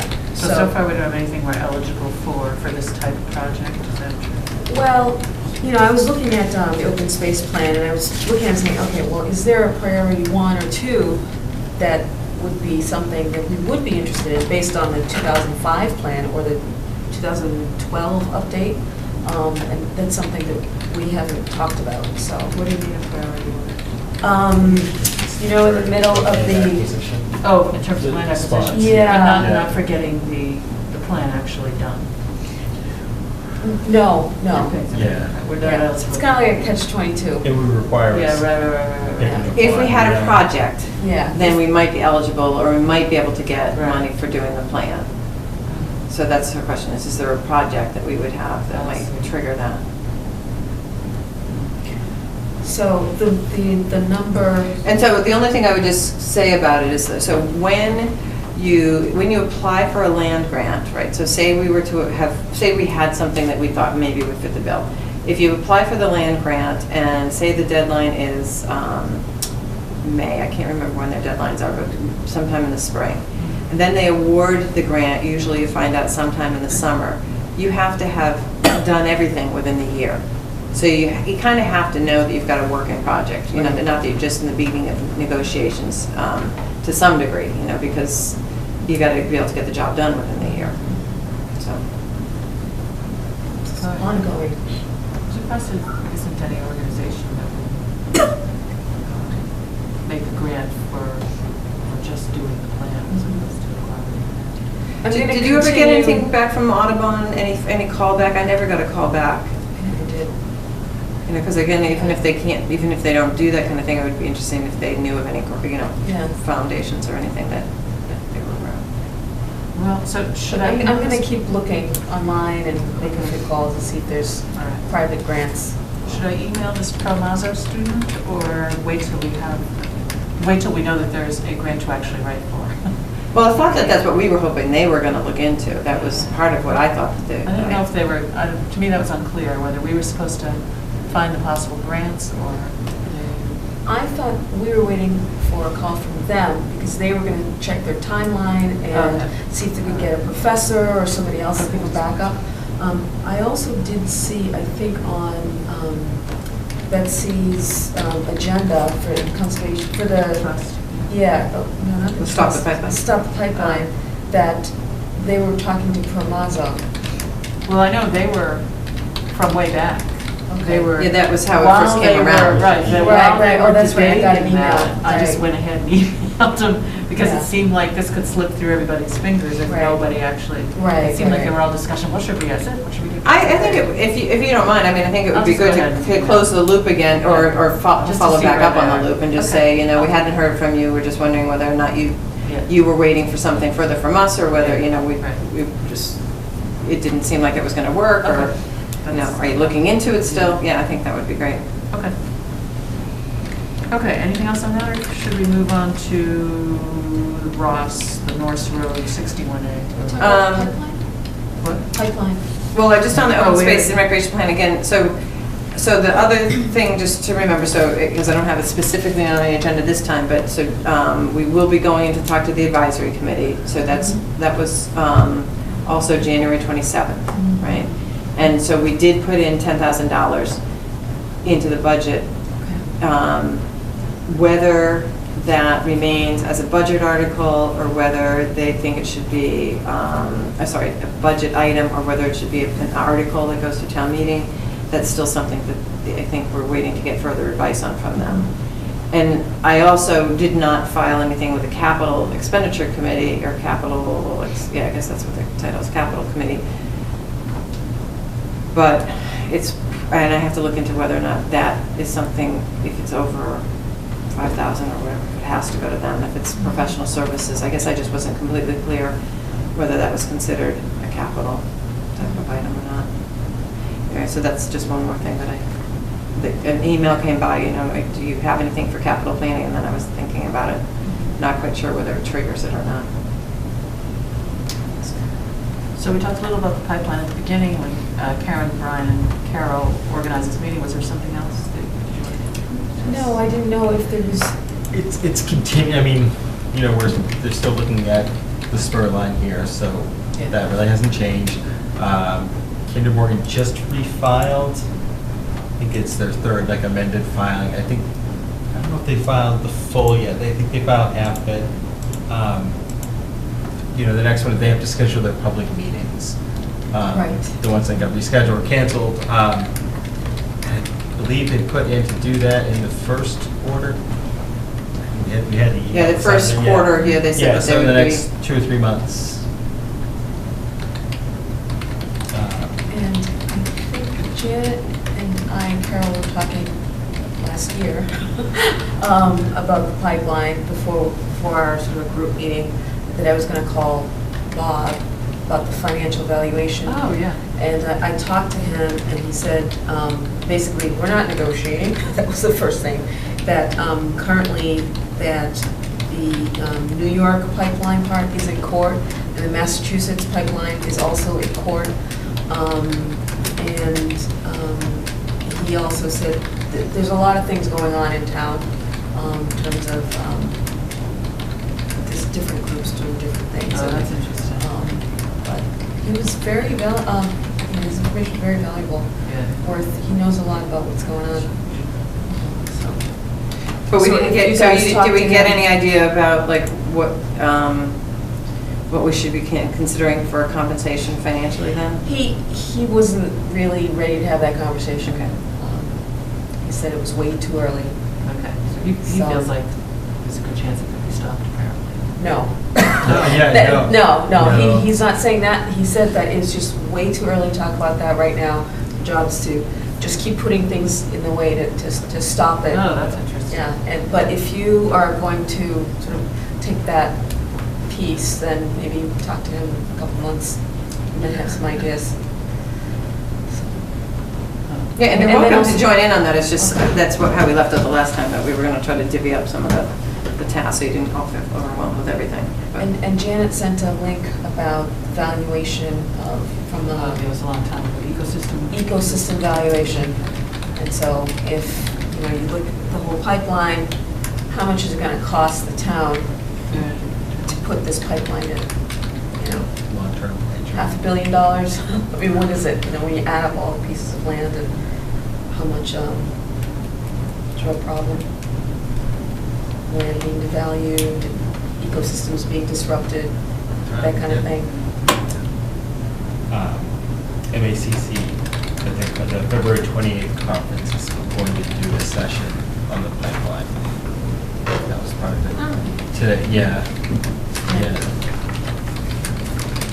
So that was sort of a little administrative thing that I guess I did think about today, but didn't have it on the agenda either. But if you know you're going to go to that conference, so what was it, like February 28th, I think? 28th, yeah. Then we just need to know how many people and see whether or not we have enough money in the budget to reimburse everybody. They sometimes have had, and I don't know that they do currently, but they have had some reimbursement where like they've gotten a grant, and that has helped, if you didn't have enough and there were X number of people who wanted to go. So I would say, don't not sign up for it because you think somebody else is going to go and use the funds that we have or whatever, but let's just see where we are. And if there are multiple people going, then at least try not to overlap the same workshops, that way you can try to cover as much ground too. I wasn't planning to go this time, but I'm still up in the air. You're okay. I'm hoping to. does anybody know if they're going for sure? Maybe. Look at it. It's a great workshop Yeah. in a lot of ways. It is a great workshop. Yeah. There's a lot you can learn from other people that are there, and it's just so empowering, all the other commissions that are there and all the people who are doing the same thing you're Now making me doing. feel like I really should go. And, well, it is, It is really Come on, good. Jen. I've gone twice. It's Maybe Yeah, I should right. just say yes. Yeah. I should be going. It's just a full day, but you can carpool with other people, and you can get a decent lunch, and there's a lot of vendors, you can pick up lots of stuff. Where is it? It's at Holy Cross. really Oh, it's not that far. No, it's not that far. I can't, I'm gonna be traveling the first 2 weeks of March, so I'll need that time. Okay, should we move on to Ross 110 Don't Norris do Road? that, yes. That's a few parcels of agricultural land there. If you're familiar with Norris Road, where the cows are, there's that beautiful little barn, that beautiful piece of land with a lovely view. It's just gorgeous there. Well, they apparently want to take it out of 61A, which is that, I guess that's the tax break if you have your land under agricultural use, because I believe they're probably because they want to sell it eventually. Although he said, Carol said there's no immediate intention to sell. But that's what their letter says. I think they had it on the market not that many years ago, which is why I said that they may be at some point again looking to sell it. But they, so their letter, I should have sent this out to you, so I apologize, I didn't. But the letter says that they're giving to the town formal notification that they intend to convert the tax classification of our pasture land as described in the attached schedule, which describes 3 separate parcels. They said, and return it to the market value residential land classification. We do not intend to sell the property in the short term, so do not have a bona fide offer to purchase referred to in the change of use procedure under the certain chapter, blah, blah, blah. However, this change of use process, under this change of use process, the town of Bolton has 120 days to exercise an option to purchase the property at fair and full and fair market value. You good to get that grant for it? It's It is a absolutely, beautiful there's piece of it's land, yeah. gorgeous. yeah. It's How many really, I acres? love it. I love Yes. it. Goodbye. I think total is 10.48. So what I told you, Anna, is the last time, and this is a while ago, so one of the last time, and well, I'll give you the whole story, I guess. One of the last times I remember a parcel coming out that didn't have a bona fide offer. The example is that I can think of anyway, and there may be other ones, but it's this guy Dwayne Henry who lives on Long Hill Road. And so I can't tell you how many acres he had, but he had quite a bit of land on the west side of Long Hill Road as you're going towards Hudson. And actually had a piece on the east side too. The town, I talked with town council at that point because there wasn't a bona fide offer. And it sounded like the only way we might be able to make an offer was to get an appraisal done of it. And even when they said that we could maybe go forward with an appraisal and make an offer based on an appraisal, it never really was that clear to me that we had that right under this chapter. Maybe it's been clarified because all the chapter land stuff has been revised within the last 10 years and more recent than that really. But there hasn't been a lot that's come up on the chapter land to us. You weren't sure if we had the right of first refusal? Well, there's no right of first refusal because they don't have another offer. Oh. So since they don't have an offer, how do you make an offer on it? So you'd have to have an appraisal done. But when I was asking about it on that Henry piece, it wasn't really clear. I remember council saying that they didn't have to give you the right of first refusal on it. They didn't have to sell it to you, or even based on an appraisal. And I kept arguing, well, then why do we have this? Why do we have this thing before us? I think if they go to sell it, maybe if they go. Well, to not sell it, anymore. Once it goes back into comes out, right. residential, and it's no longer in chapter, we don't have any right Yes, to it's done. Oh, to even purchase though it. okay. So even though it was in 61A. Well, we have what, Right. 120 days? We have 120 days Yeah. now from the date that they submitted this. I did some educational programs about 10 years ago at Mass Woods where they talked a lot about 61A and 61B. Mhm. They really promoted there as a very positive thing to try to get people to keep their land and agriculture. I forget what the other one's for. 61B is something else. Well, there's forestry and there's recreational. Forestry, okay, yeah, forestry, recreational, and agriculture. But it really does seem like people can kind of use this to their advantage, and most of the time isn't really any advantage to the town, because they got this tax break for all that time. Now they can just take it out of 61A and then wait to sell it, and they don't have to give us But the when they right. take it out of 61A, they're gonna have to pay those taxes. Well, so Yes, there's but- certain things that happen.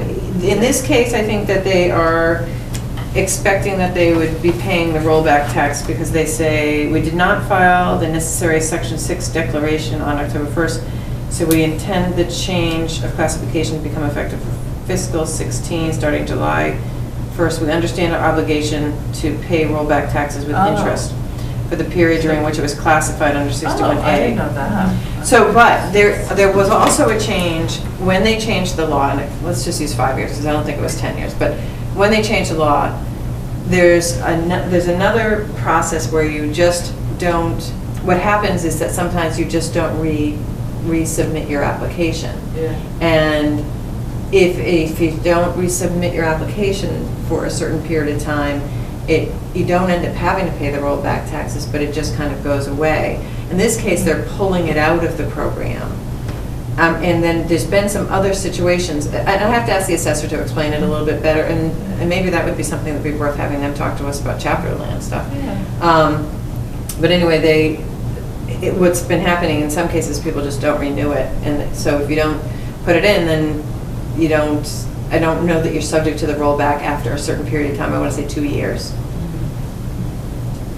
I mean, other chapter stuff, again, in the past, there's been some other interesting things where you can sell off a parcel to a family member and not have to pay the penalty. And I think, and I'm not sure that this is still the case, but I think in sometimes it's been fairly loose as to what portion of the property is under chapter, so they may say everything but our house lots under that. And then, so what is the house lot? Is it just 1.5 acres, around the, what portion is it, or, so there's, at times it's been kind of a little bit looser. I'm not sure it's as loose today, but there have been times where we're like, well, how do you know that that's the, that that's actually being sold to the family member, and then they don't turn around and sell it to somebody else. And I think that the law got a little tighter that way when they revised the law, but then there's some things that seem a little looser too. So a town needs to have a certain amount set aside so that if these pieces of property come up and it's within the interest of the town to preserve them, then you can buy it. It's like, well, so what usually happens, right, is that you make an offer and so you have like a purchase and sale that you put money into for that purpose. You don't usually pay the full amount until you've gone to a town meeting, because we don't have that amount of kind of money. We have about 31,000, I think 31,000, I think, in the conservation fund. And it's typically been used for appraisals, or if we have to do some kind of land planning, like if we thought, well, if we bought this land, but we subdivided and we sold a couple of lots, we'd be able to pay for the whole thing. So if you have to do some kind of planning that way, or if you have to do some soil testing to see if it really would perk, if you were going to sell something off. That's kind of how the money's been used in the past. It hasn't been funded for quite a while. And part of the advisory committee's feeling about it is that we haven't used it all up, so they haven't been funding it because it hasn't been used. So, I mean, and we have used it for appraisals, and we did use some of it to actually pay for the Weatherby property, but, so anyway, it hasn't gotten below, I want to say below like 25,000 or something, and then they would maybe consider, putting some more money back into it. so if this property were further down onto Green Road, right on the corner, then it would be abutting Vaughn Hill. Yeah. What would we do? Because we'd want it, right? Well, so, I mean, I did bring the open space and recreation plan. It's not shown on the open space and recreation plan as a parcel of interest at all. So I guess. So it doesn't mean because it's not shown Right. that it isn't, Right. because then you have to look at the goals and the objectives of Sure. the plan, and does it meet any of those It goals and certainly meets objectives? agricultural preservation if we were to keep it as an open grassland. Right. I don't know that we would do that though. And it does have a Yeah, stream in the yeah. back, and so I'm sure that this, really pretty decent habitat Oh, yeah. along the edge of that, It is. But it is sort of surrounded by, residential homes already. It's not like part of a large contiguous, So we might more open area. So then you'd have to weigh, okay, if these are buildable lots that could be sold at, whatever the buildable lot price is today, would we pay that for it, So we basically watch it go, out of 61A, drive by it every day. No, it's. Well, no, I'm saying, we have I want a couple 120 of years, days. it'll You have check me 120 out. days. The town has 120 days. So if you Right. feel like you want to investigate it further, if you want to get an appraised price, or you want to find out more about the Chapter 61A program to make sure you understand it or something, there's no reason you can't take some time to deliberate or think about it more. Can I ask a question? As you go behind it, I know on either side of the road there's development, but as you go behind, is that developed too, or is there anything there that's? I'm pretty sure it is, See, need the GIS map to see where it, I want to so see where the beautiful. lot is. It It's one really of my is, yeah. I favorite love places driving in by. town. I have the open space plan. I don't think I printed off aerial photo yet. Go to the Bolton website and you'll find the open space plan and you'll see that. Well, here's the open space plan too. So if you look, So here's Harvard Road, 117, Sampson, no, that's Norse and North is Sampson. first, yeah. So there's nothing within Norse. And if you look, so up around the bend, and I think it's these, like, right around here, these two fields. You know, it is, this is Weathers Lane, and there's a house lot here, and then, and these are all house lots as well. So just, Yeah. it would be like a great spot for a big community garden or community farm or something. So I'm not saying that, again, I'm not, just because it's shown in Right, 2005, doesn't mean that today people don't have a different opinion about it. And maybe you want to talk to other people, maybe you do want to talk to people who are interested in the garden or the selectmen and see whether, you know, they're interested. Just talk to Lynn Dishler, the Colton local. See what she thinks. And actually for, in the plan, doesn't it say somewhere about the views, like there are a couple places in town that have these amazing views that are part of the character of town? Absolutely, that's what I was saying, that the quality, the value that it would meet would be rural character there. Yeah, so the goals and objectives, again, are, you know, the main goals: preserve the rural and historical character of Bolton, protect water resources of Bolton, preserve and encourage agriculture, protect natural resource and wildlife habitats, conserve open space areas for public use.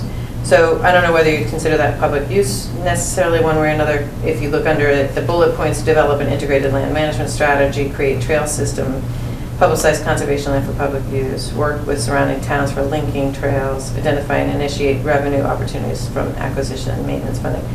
I'm not sure how much on that one, but if you look, again, the other ones, it all sounds like there could be things, you know, that it would meet. Yeah, you there know. would be great things to do with it, I just don't know that the town would have the money to do it. I mean, Right. so the rural character is one thing, but just to maintain it as grassland and have it be grassland habitat, 10 acres is bigger than we have anywhere else, you know, I think.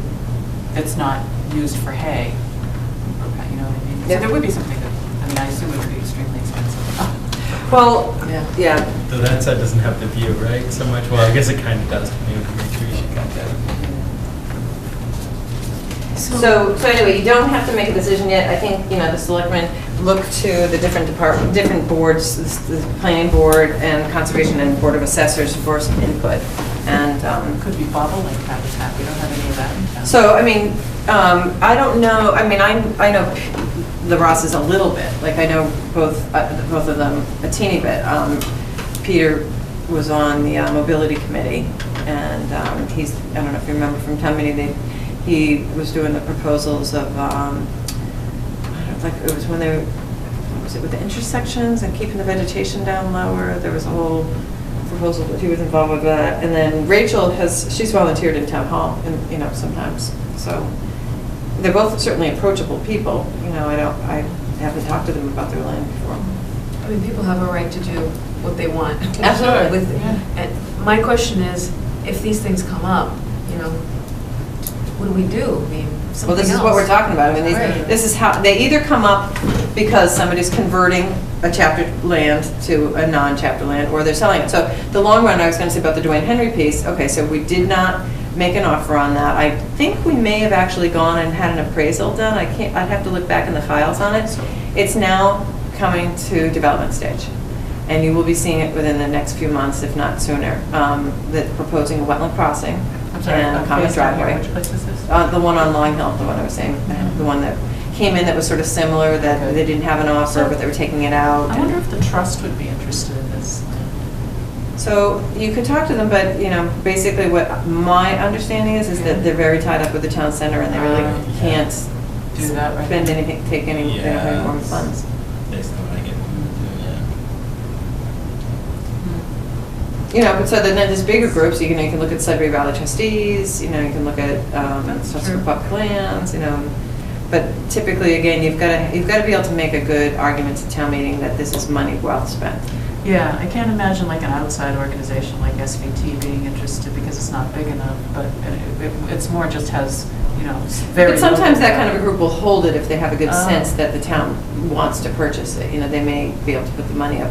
But again, they're not looking to All right. sell it quite yet. All So right. the question is Right. even if they're taking it out of Chapter 61, I mean, it's not, I mean, there's still, it's not like they wouldn't be if they have an intent to sell it, then they probably have a price that they're looking for it, so, and if they don't want to, if they have a conservation mind, then maybe there's other things that can be done. Maybe there's tax advantages at a certain point for them that's going to be worth it for them to preserve some of it, or to put a CR on it. So it doesn't mean that there shouldn't be some discussion.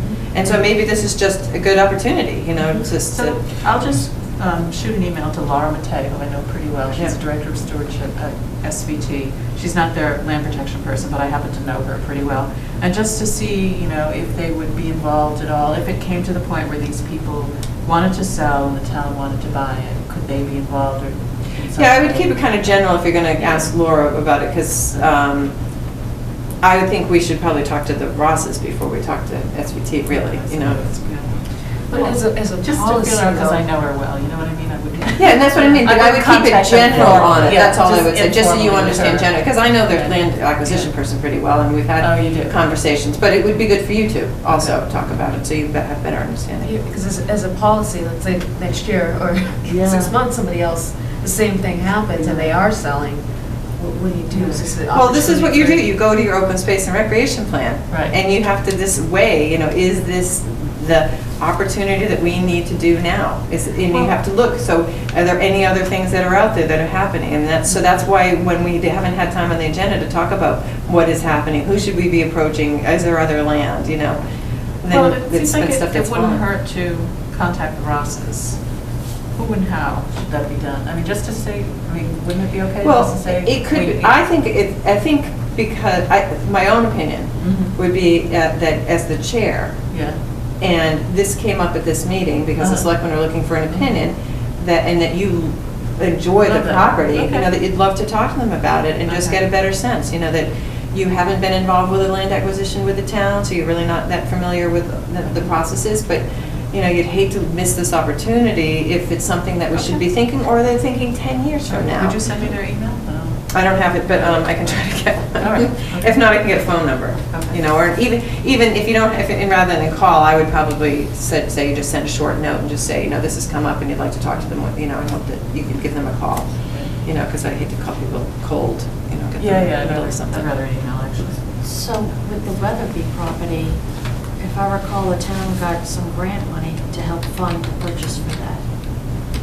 And I wonder if there are other grants available that, if the town decided to go forward Yeah. with this, they could apply. Then we need our open space. And that would help at town Yeah. meeting to sell it. So, right now, so the discussion so I had a Conservation Trust meeting for Stowe last night. So the discussion has been that with Governor Patrick, we had quite a bit of money that was put into the land acquisition program, that we did really, really well. It's not completely clear, the state money is really bad. I mean, we're at a huge deficit, so it's not clear whether or not there's going to be the same amount of money put into those programs right now or not. The hope is that there will be. But it's still, you never, and that's the thing with the land grant program, you never know, even when you apply, even when you put all that time in and apply, sometimes you don't know whether it's still being funded, because it's not until the next fiscal year that they tell you.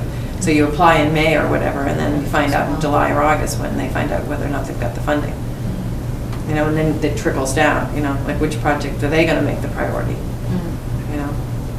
So it's possible. But anyway, I'm just throwing it out there that we talked about that it's questionable too as to how much it's going to be funded. All right, maybe we should move on to the gifts, Lamson and Paulson. Those are both very wet areas, and you were saying that in frozen conditions as we have now, would be a good time to go look So at them. Lamson, I did ask Martha Remington if she thought there would be a possibility of getting access to the parcel, and so she said that she would, when she would have a chance, she would ask the Lamsons up. And so that's not she didn't say I'm going to call her tomorrow. It's more like I go down and I see her kind of a thing, or when I run into her. The Paulson gift, I did not get to make a call to Mr. Paulson today, even though I had hoped I might. But I guess I just wanted to ask you guys, if he said, yes, I'd still like you to look at this, and I got the neighbors to say, fine, you can go over our land, would you be available this weekend, or how is that looking? Because I'd hate to make all the arrangements and then nobody be available. So this weekend I can't do it. I would rather do that during the week. The next 2 weekends I'm pretty busy. But I can do that if you can go during the week or something.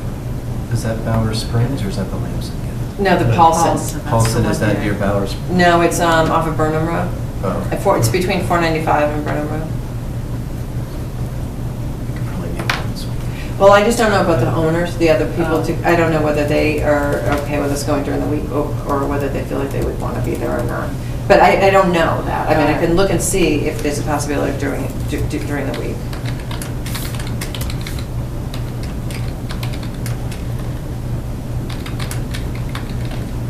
Is anybody else, if they were, didn't want to let us do it during the week, have a weekend Yeah. time that's free? I think I'm fairly good this weekend, but I'd rather, it'd be nice to have Janet there. But it would certainly be nice to do it before there's too much snow on it, because that's half the purpose is Yeah. really seeing Yeah. what's under the snow. This weekend is crazy busy. All right. No, I'm not saying this weekend, No. because I'm gonna look for you, I'll see if we can do something during the week. Oh, okay. I'm just saying, Okay. before we get too much snow, is part of the reason was to see that there's not any intrusions on it, and so as it starts to build up, the snow build up, it's gonna be Right. not worth, doing, even though We're it not might be supposed to have frozen. any significant snow, at least for the next week or so, so Okay. we're good. With little flurries coming. So, anybody else who could go with Brian over the weekend, if I could? The Sunday 8:30 is a really good time. Is? Really is good, Okay. as a sort of a standard. Yeah. It's like before. We have to be done Saturday by 4. I just realized they moved my mother-in-law's funeral back to Saturday, so I don't know if we're gonna be coming back Sunday morning, so sorry about that. Yeah, that's okay.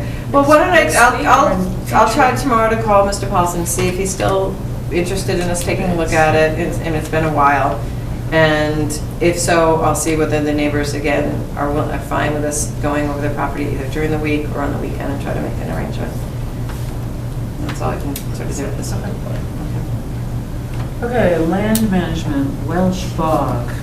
There's lots to talk about here. Actually, there'll be some reading. I don't remember if we talked about it at the last meeting. I don't think so. You and I did the site walk out there. Welsh Bog is, I think, probably Bolton's largest bog area. I think there might be a little bit more behind the Haynes house, but that's all I know about. So it's between Wattaquatic Hill Road and West Berlin Road. Can show you again on the open space plan. Wait, I have to. Is it before Sunset Actually, I have some other Ridge? maps, hold on. Before what? Sunset Ridge? It's just It's after right Sunset after Ridge. it. It's immediately after it. Oh, It's like okay. you drive into that little pull-out. Yeah, okay. So, Here's one map. So here's Sawyer Road, and this is Wattaquatic, and you don't have West Berlin. This one's a little Wattaquatic, Sawyer, West Berlin. And this is an older map. I'm not sure, and if the shapes are still the same, but the outline looks different, like the pond in this one. It looks like the town parcel cuts through that part, but when you look at this piece on this map, which is more recent, so the map iterations have always been done to match the roads. Like every time the maps got improved was to make improvements to match the roads. So it's never 100% in terms of where our parcel actually is on an aerial photograph. But I would have to think that this one's better since I know this one's more recent. Anyway, that being said, this kind of gives you the locus of where things are. And where's the bog? So there's this is Welsh Pond, Mhm. and then it's kind of just around the periphery of the pond. There's, I don't even know what you would say, like 15 feet or so. And I only know this side. I don't even know sort of on this side. I've never been on the back side. Is there a trail? So we have a trail. You can park right at the base of the hill. So before Sunset Ridge was developed, this is what? yeah, before Sunset Ridge was developed, there was a right-of-way or an easement that came from West Berlin Road over to Wattaquatic. But where people actually walked on the trail was not within the easement, as it turned out. And so then when this development went in, there was a huge uproar of, this condominium complex going in where we walk and our trail and on and on. And it was eventually determined that the trail was not, we're in the easement. So they did put an easement, they did a new easement, because it's easy to relocate an easement with an owner. It's not a restricted area or anything like that. So they did do a new easement. Basically, you can come up, and then this is our parcel, and then you can come down to here, and then it goes up around the back side out to West Berlin Road.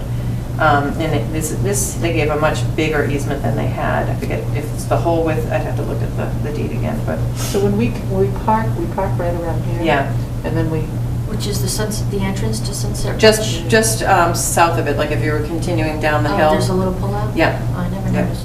There's a sign and a pull-up. Oh, when is we there? go see the bog, are we over here or are we here? So we've usually hiked up and around and then down. Okay, so yeah, 15 feet sounds right reasonable, out from the pond. I don't know how far around it goes, but, certainly from here to like here, it Yeah. seems like. Is it an easy walk? Sure. Yeah. The thing is It's a really little wet bit, there's a again. little bit of a hill, you're going up this hill here. Most of this is not so bad. It was a little overgrown, right? I mean, Yeah. this part doesn't get as, it wasn't bad. There's a little bit, they have to climb over a rock. Again, it's not that hard. And then it can be a little bit steep as you start coming down to the pond. So a bog is a nutrient-poor habitat, and it supports some plants that you don't find in nutrient-rich ones, and carnivorous plants are ones that are in nutrient-poor habitats. And Pitcher plants. pitcher plants and sundews. There might be two kinds of sundews in there, I don't know. And then there was an orchid that's in there too, the Rose begonia. Yeah, and I guess, I don't know how many years ago, maybe 10 years ago or so. It was 2001. 2001, beavers built a lodge. Oh, no, there. sorry, the beavers were 2006, sorry. 2006. The study was done, actually, I guess Right. 2002 is when they wrote the report, but I think we did it in. And that was, I wasn't involved with the commission then, so I only heard about it after the fact through Carol. But apparently they decided to trap them out because the belief was that the beavers would make this a more nutrient-rich environment so that the bog would no longer exist. It would become sort of a general wetland, and that the bog plants would die out. Now there's a beaver lodge again. It's way in the back someplace, I guess somewhere in there. It's obvious to see, and they're cutting stuff down. And I guess the issue came up again, should the beavers be trapped out? So I did a lot of reading today, and when I learned about beaver ecology, I always understood them to be creatures that actually reduced the nutrient density in water systems. And that's one of the reasons they were so valuable. When humans have all their fertilizer runoff go into wetlands, beavers, they dam up the stream and all the sediments can settle, and the nitrogen and phosphorus can get taken up by bacterial action because the beavers add all this, the trees, the woody material in there, and the cellulose gets broken down and into sugars. Bacteria eat that, and when they're eating that, they need the nitrogen and phosphorus, so they take it all up. And so when they look at nutrient density of streams going into beaver wetlands and streams coming out, the streams coming out actually have a much lower nutrient density, so they do lower it. They fix the nitrogen and the phosphorus into, organisms that live in the wetland. So I actually couldn't find a thing about beavers being a threat to bog environments, or a fen is similar to a bog, but it's not quite as low in nutrients. It's a little bit, it's kind of in between a regular wetland and a bog. And the only thing against beavers in the bog environment that I could find was that it's possible that if they dam up more of the stream, they could enlarge the wetland and it could drown out the bog plants. However, you don't know which way it's going to go, because sometimes as the water level rises, the mat of bog vegetation becomes detached and becomes a floating, you've probably heard of floating bogs before? They kind of float in the middle of the wetland, and then they're no longer at risk of getting submerged. They just float on the water no matter how high it gets. And so I really couldn't find any justification for that anywhere. And in fact, beavers historically are probably one of the main forces behind production of of bog environments and fen environments. And the reason is that by creating these wetlands and bringing in all that tree, the tree matter that they bring, all that organic matter, it's under the water in a hypoxic, a low oxygen environment, and that's where over many, many years the peat formation begins, and that's how you get the beginning of a bog. And so all I got was a positive association between beavers and bog environments. Let's just So explain some. if the beavers were allowed to stay, Yeah. and over time, the flooding might get larger, Yeah. would there be any impact to like surrounding property or the roads in that area? Right, there's currently a culvert near the Nishway farm that they've blocked up in the past, and it looked like they were starting to do it now. I think for that reason, we would have to put in like a flow device or a beaver deceiver on that culvert to keep the level down anyway. So I think for the sake of the people, we need to keep the level down. So I really don't see a threat in terms of either the water level or the nutrient density from the beaver activity on the bog. And it even says, this is from the Department of Michigan's Natural Communities. It's just some general information on bogs. And they say, flooding contributes to development, expansion, and maintenance of bogs. When you think about it, bogs are formed from flooding where organic matter, has been submerged. And so beaver activity generally creates more bog rather than destroys it. It says dam building activities of the beaver can result in block drainage and flooding, which facilitates sphagnum peat development and expansion, and can also cause grounded bog mats to become loosened from the bottom and become a floating bog.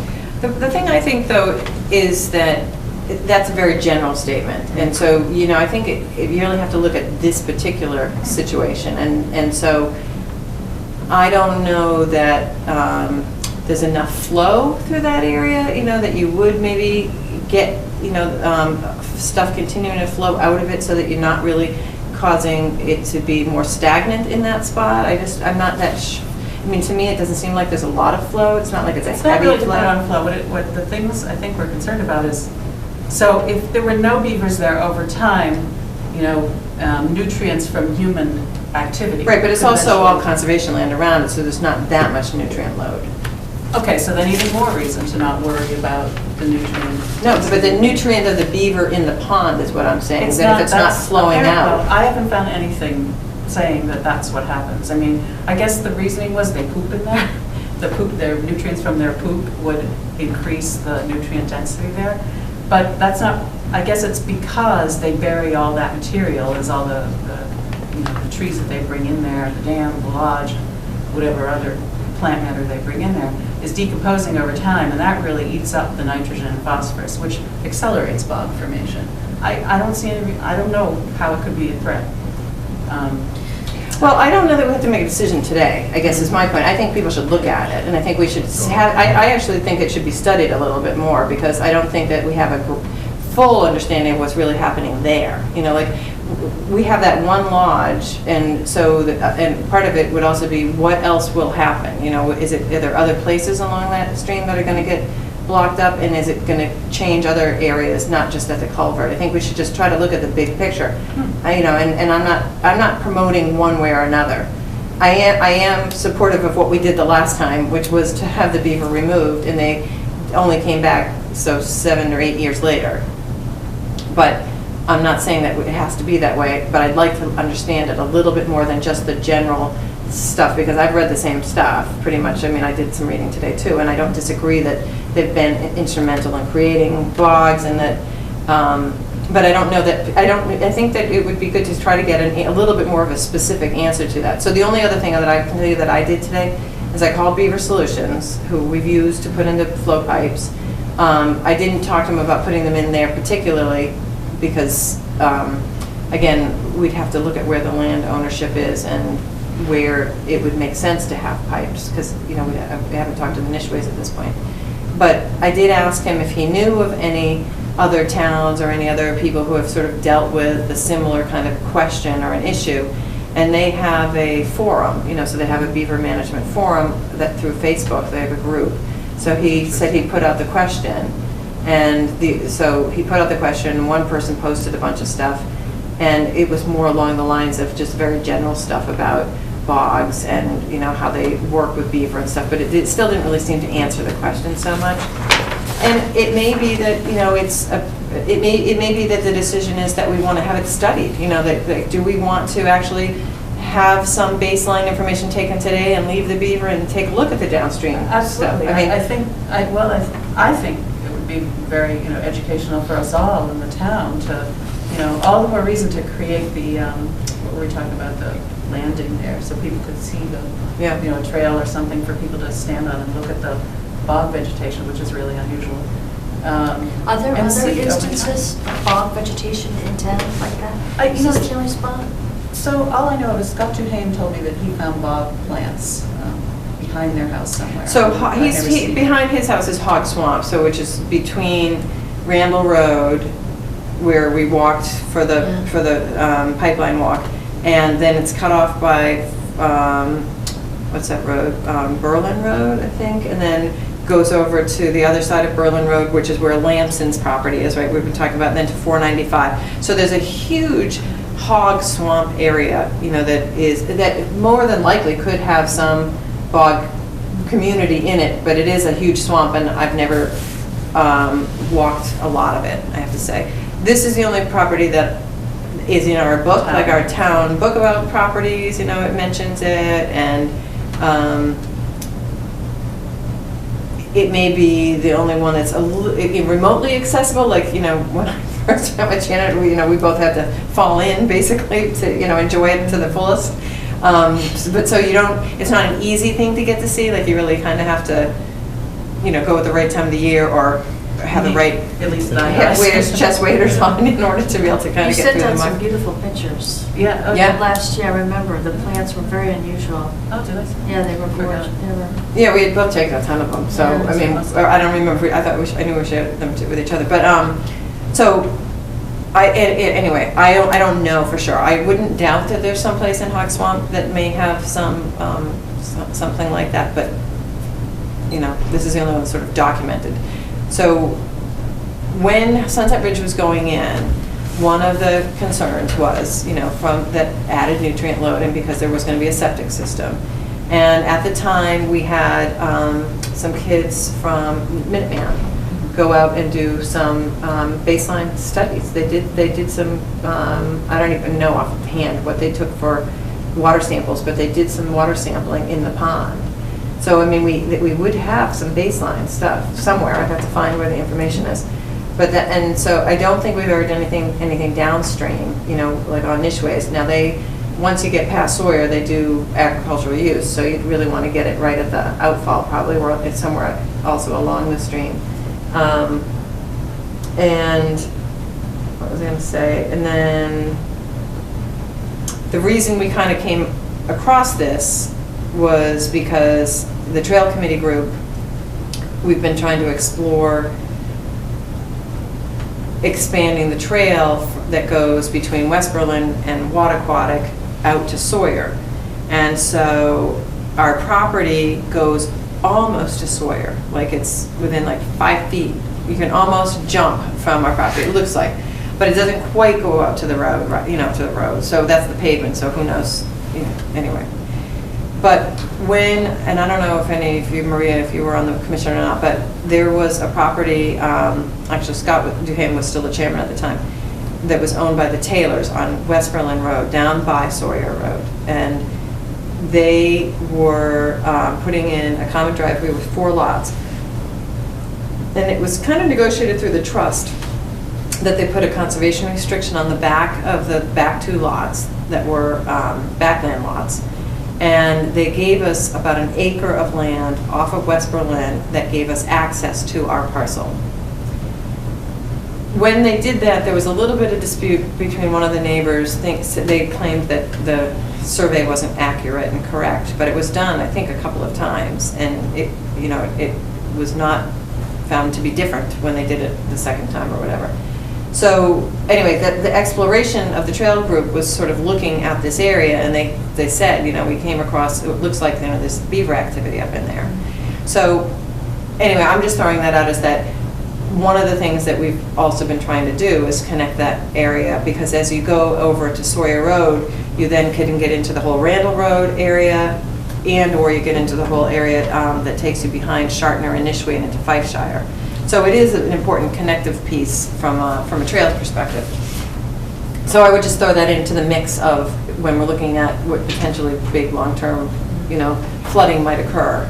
We do just want to consider whether or not, it's still fit in the trail. Often live in bogs that stay bogs. This is the bogs of the Northeast that I have that lists a lot of bogs in the New England states in the back, and some of them say, there's a beaver wetland, there's a beaver lodge here or there. So they're certainly not, in general, mutually exclusive. The only other thing is this one is so small. That's like when I think of these bogs and other bogs I've been in. I mean, they're huge, thousands of acres of sort of mats of the sphagnum and all this. And the other thing I just don't. Again, this is according to the vegetative report that was done. It was kind of in between a fen and the bog. It's like it was sort of intermediate. And I haven't spent enough time to sort of myself. I haven't spent enough time to sort of try to understand.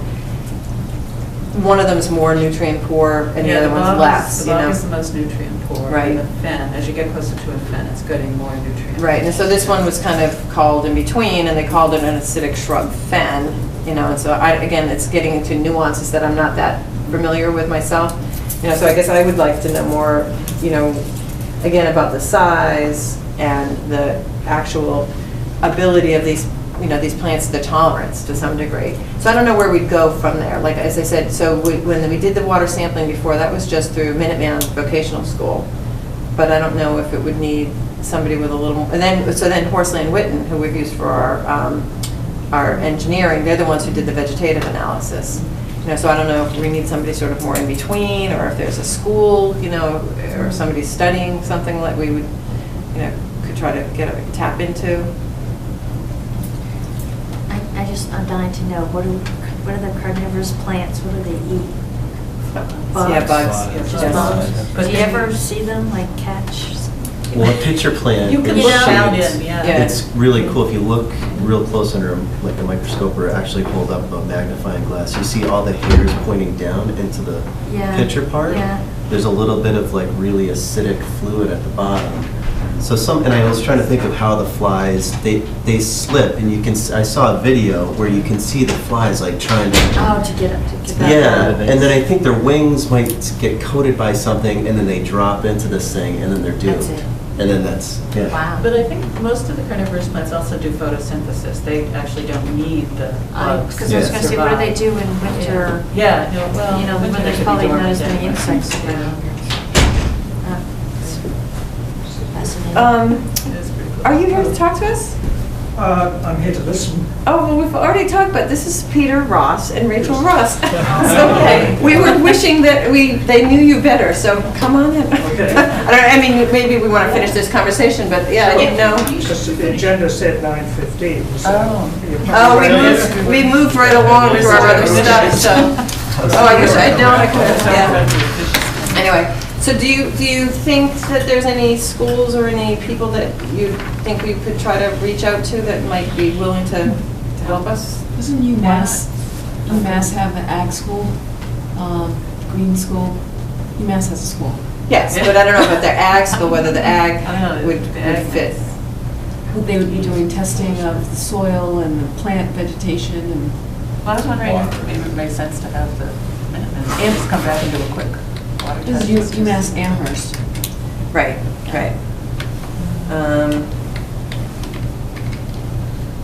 And where do people go to become wetland scientists? That's what you want to do. Where would you go? All over, I mean, it's, Oh, you know. there's no school in Massachusetts. They're Gotta gonna be a have to school get in Massachusetts. certified necessarily. So we can probably get natural But, I resources. mean, so that's the thing is that, so again, so we could ask some of the consultants possibly, if they have any recommendations, and what, because we don't have necessarily have money. Or, so the Minuteman, the other thing is, I'm not sure the same teachers there who, I'd have to, like, we haven't had them do some field stuff in a while, so I don't know whether, that the same guy who was sort of leading that stuff. And that was really more related to vernal pools, that we had him doing it. one of the things that they prefer not to do, at least I just would say with the kids, they didn't like to have to go for a long hike. Not that it was a long hike, but they thought that was further than the other place we had them doing the water quality monitoring was at Quail Run at the base of that new subdivision. I can certainly ask him. I can certainly look into whether he's still there and whether they So why would did be they, interested. they were doing vernal pools, why did they do? Well, those? because I wanted to get some baseline information before the subdivision, before the Oh, condominiums went in. okay. So that was why they went up and did that anyway. Every now and then I get a email from SVT, and Are they they're- AmeriCorps, maybe? Yeah, Is that what they're you're like thinking? groups of people who go and do this in different towns, and they go down to, like, they're always in Groton, and they're looking for volunteers, and Doing water? water testing? quality testing to make sure that their town has the right quality. It may not be SVT, but Well, are you thinking Oars? maybe. Yeah, they would know. Show about analytical. No, they're like regular citizens like us, and they get together and they go and they test water in different places, and Oh, I wonder if Well, I it's mean, the Oars does the Nashua- rivers, you know, the Nashua River Watershed. Yeah. Association, yeah, I think I've seen that coming down. yeah, they would definitely know. Is that in the Nashua River Watershed? I never, Yes. well, we're part of There's two- Fulton, we're- Suasco, right, so. We're part of two watersheds. Right, I know, so I'm trying to think of the divide where, with water aquatic. I would think that might be Nashua, but I'm Well, not when I 100%. was, this particular property I was looking at, and we're on the one that's, I think it's the Nashua, the one that's on the west side, which is the Nashua. Yeah, And then the other one is, I think, is Aspet. yeah, it is, right, so So wait, Suasco, Sudbury, Aspet, and Concord. Either one, just at least they know. Yeah, probably Nashua River would at least, if it's not their watershed. Well, we can start with some of those, you know, I can try to make some increase, but I think if other people just want to think about them, or if you run into people, or you know, as you're thinking about it in the middle of the night, and you think like, oh yeah, maybe this group would be, you know, somebody to contact. I mean, I think, you know, the more information, I mean, I certainly think an educated opinion is better than none. The last time, the opinion came fairly strongly from Fish and Wildlife staff person, and another resident who, you know, Rona Balco, who does a lot of the natural history stuff. And those are the two people who we relied on at the time, you know, and didn't really take it beyond that. Can somebody explain to me offline what happens with the beavers? Because I'm not really familiar. It doesn't have to be right Oh, there. Like afterward, we can talk. okay, yeah, on the way out, yeah. Just meet like how they live and. No, when they you try, travel. yeah. Oh, well, yeah, they have to be. Oh, when they travel, yeah. Because Massachusetts, I mean, they'd be killed at, I guess, well, anyway, there's different trapping ways, but you can't relocate them. So, do you want me to introduce? Yeah. So Peter and Rachel, we got the letter from the selectmen that they were looking for input in terms of, you know, whether we had an interest, you know, wanted to exercise the interest in 120 days of your property coming out. And the things that we were talking about before were that it's not been that common where we've had a parcel that's come out where there hasn't been an offer. I could only remember one that we had, and at the time, we had some discussion with our town council as to, you know, how do we go about that if there's no offer, you know, and we're interested, you know, if the town's interested. And it sounded like, you know, you might have to have you know, we would have to have an appraisal done and get a value or something like that.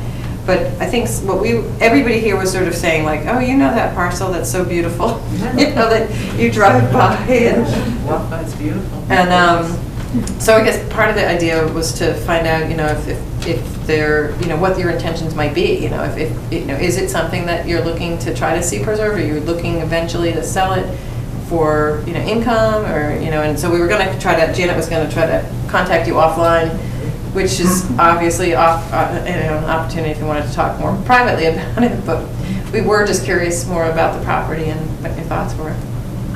Yeah, that's fine, because that's really why we came in case you had any questions. Oh, well, if you want to come up to the table. Yeah. Come on up. We've been there for 30 years, well, we've had that piece of land for 30 years. We've been in the house opposite for 36, I guess now. But all the time we've owned that property. We bought it because we liked it, and we've always liked the open. But we bought it to protect it. Well, pardon, to protect Yes, it. because they were going to develop it. We bought it because what happened is I met some people on the street. I was just outside, and they said, "Oh, we're going to be your neighbours," and we said, "Oh, golly, you know, the city, we wanted the open space, so we had to buy it." So we put our money where our thoughts were and took it on. Basically because we love the countryside and we've kept animals on it from day one. In fact, the Highland cattle that we kept there for many, many years became sort of legendary in town. They were capable of clearing it because when we bought it, it was all overgrown with roses and honeysuckle and old apple trees and things. So over the years, we've cleared it, so it is a meadow now. And we're still trying to keep it looking nice by keeping the weeds down. And we've got 6 cattle on there at the moment, but we rent it out, we lease it out now. So while we were working, paying the taxes was sort of possible. But then when we retired, cash flow became an issue. All of a sudden, we found that the taxes on the parcels of land that it represented was more than our Social Security. So it's very, very expensive to keep. But now we've sorted our retirement finances out. We've decided that we'd rather keep the taxes current rather than potentially in the future having to pay 5 years back taxes plus 5% interest on it. So it's we'd rather keep the taxes current. But at the moment we've got no plans to sell it. But one of these days, like all of us, we'll have to move. And that will be one of our liquid assets that we will, or one of the assets that will become liquid at that time. So if there was anything in between now and the time they carry us out of here, then we would entertain an offer to purchase, but there's nothing in the works at the moment. I couldn't remember. I thought you might have had it on the market at one point. We did at one Okay. time. Yeah. That was Were you sort of feeling it out at that point? Feeling it out, yes. We were approached by Eileen Fitzpatrick and Eileen Griffin Wright, and they thought it was marketable. That was after we had reconfigured the land. We bought it originally as 2 building lots, and then when the town bylaws changed to allow backland zoning, our attorney suggested that we did that. That was part of the town planning, and divided it up into now 3 lots. Of course, that excluded the taxes by a factor of 50% or thereabouts. But while we were working, as I said, we were able to carry it. Have you done soil testing or anything? Yes. Okay, on all 3? We did back then, in 06.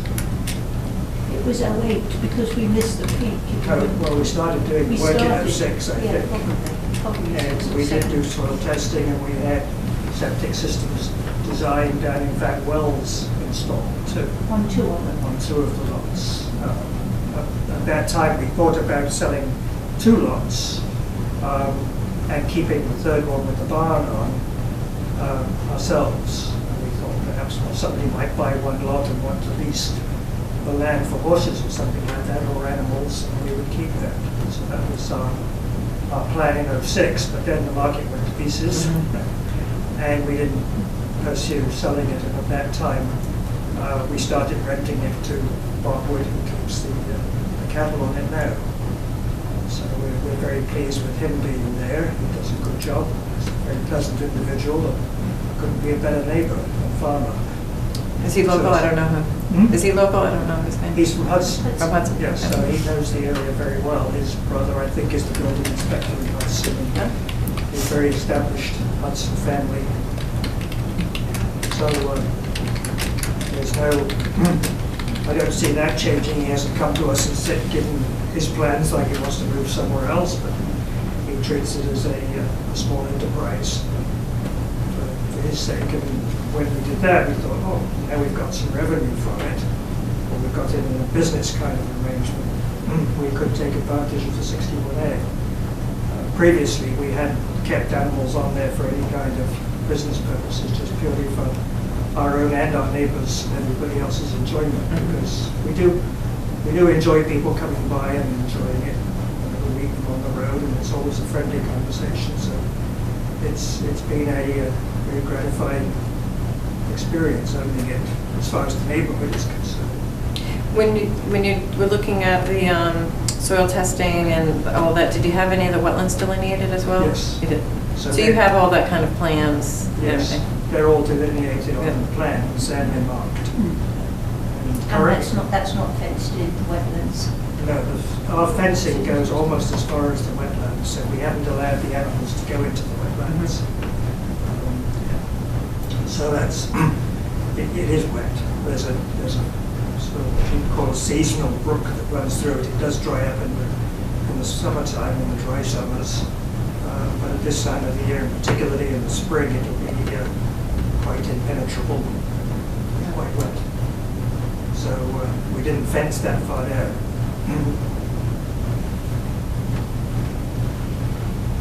So would you like to see it protected in perpetuity, or does that? Well, clearly it's part of our financial assets, and if it was something neighbours wanted to get together and come and buy it, sure. Or I'm not sure the town's got that much money for. And that's what we were, yeah, that's kind of what we were talking about, the town, the trust, the town, the town can decide that they have that much money if everybody, goes for it, but we have to make sure we have the right argument and at the right time and try to get, people persuaded to do that. We were talking about grants, we were able to get some money to preserve a conservation restriction on Weatherby. We don't own it, but they still kept the ownership, and then every situation is sort of different. What people want to get out of it, which was where Janet was going to kind of give you a ring and sort of see. So the Weatherby land is right next to the conservation. Right. Springs, so that has a Yeah. different kind of amenity. Yep. Whereas Yep. ours is fairly isolated. Right. Yep. There's no conservation. And it trails. may be that it's something more that neighbors or people around there would get the best benefit from, because if some Liz I think was saying if it was down on the corner of Green Road right across from Von Hill, Yes, you could almost Yeah.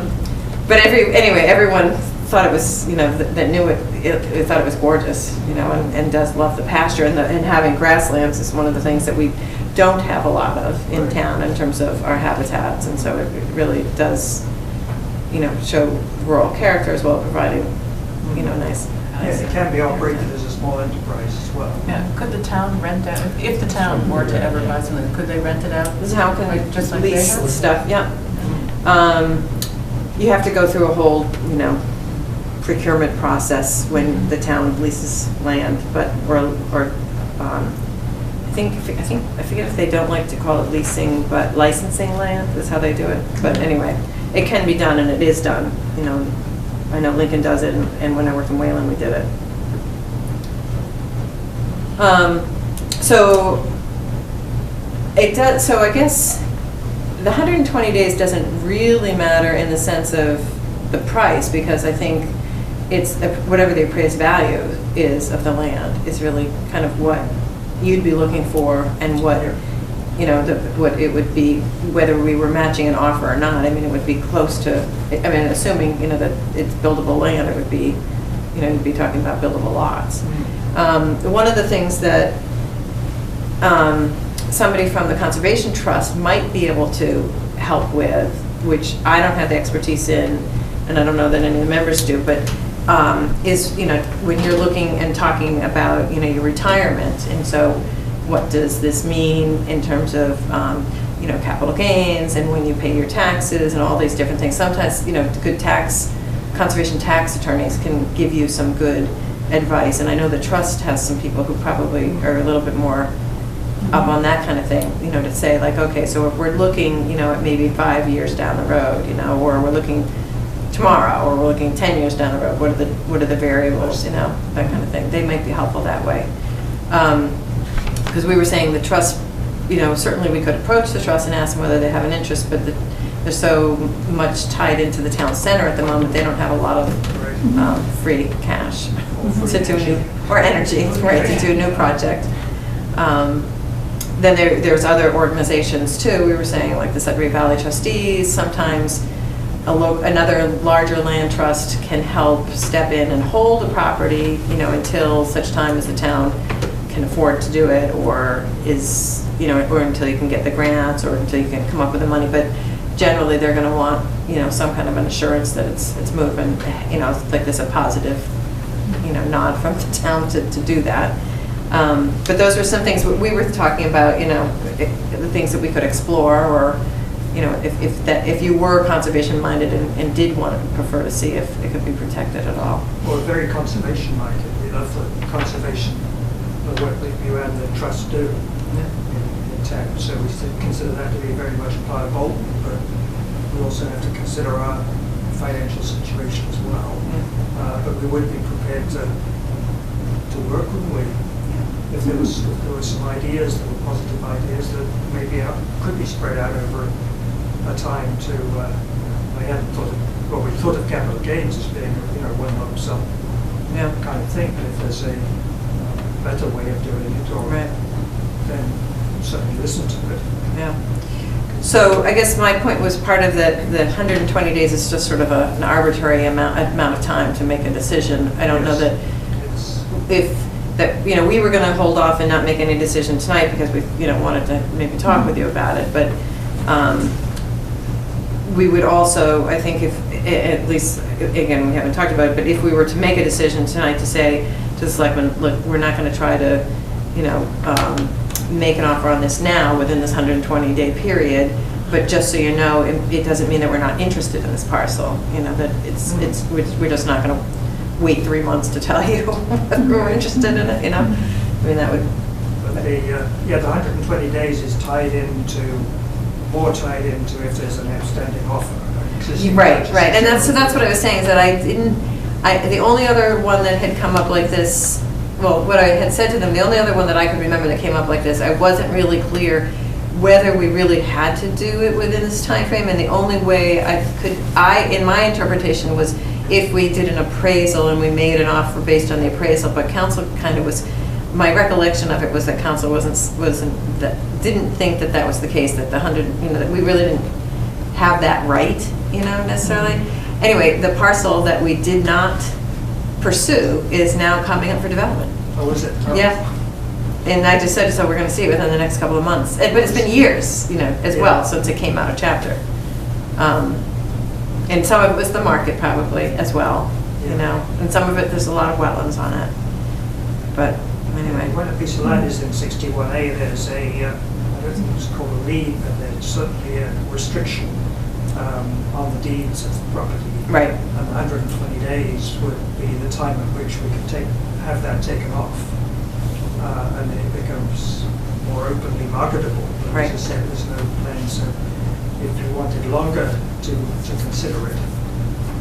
Well, I don't think we could ever, my guess is that within 120 days, there's no way we could get an appraisal and, get an offer on the table and get the money together. We were talking about, what money we do have. And we could maybe get an appraisal done, but it would still be tight to come up with that much more than that. But I don't, again, we don't know whether or not, one of the other things that we said, we probably should talk to the other boards that are being asked, the selectmen, whether or not they think that this is something that they would want to help back. I mean, it's not that the Conservation Commission hasn't sometimes brought stuff like even Weatherby, and that didn't have support of selectmen or advisory, but it is better going into something, with more support. So we mentioned that as well.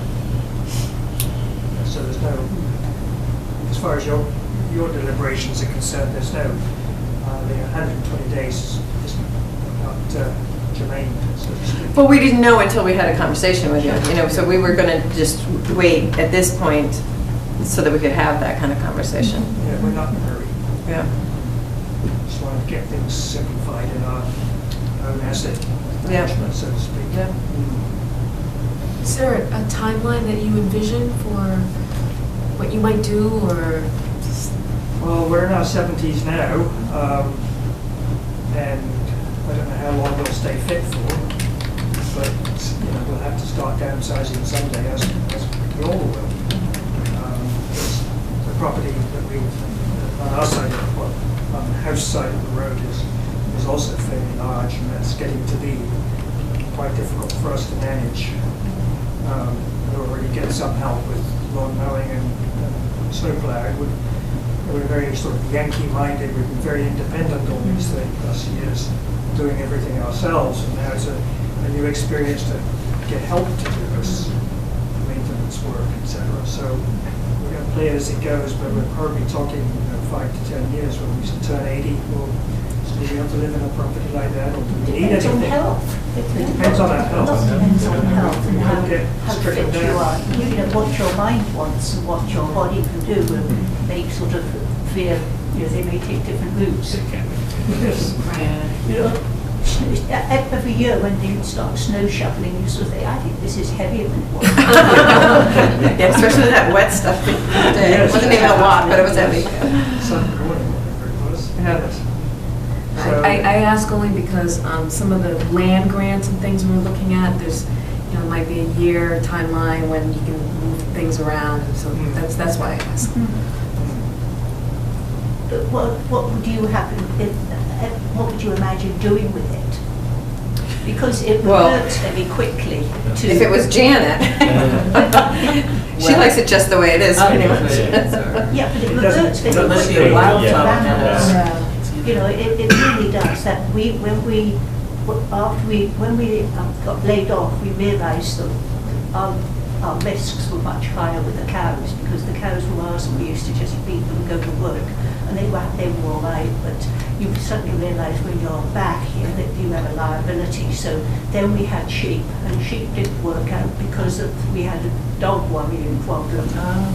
And so then we lent it, it became sort of like common land for a while, and I didn't really like that because of the risks associated. If anything happened, who's responsible for it? So that's when we had it then cut, professional Well, or we left it without animals for a year, and you'd be Yeah. surprised how quickly the forest returned. Yeah. Yeah. And we had to pay for it to be cut. And then it really, and then we had one farm in it, and we nearly Burnt the whole field. burnt the field down. One spring, and then the person who cut the field said, well, really there's a better way to maintain the pasture than mowing it each year, and that is to have some animals. And I've got a friend who was looking for some land, so that's how we got to know Bob Wood, through that He's been reference. doing it for 5 years now.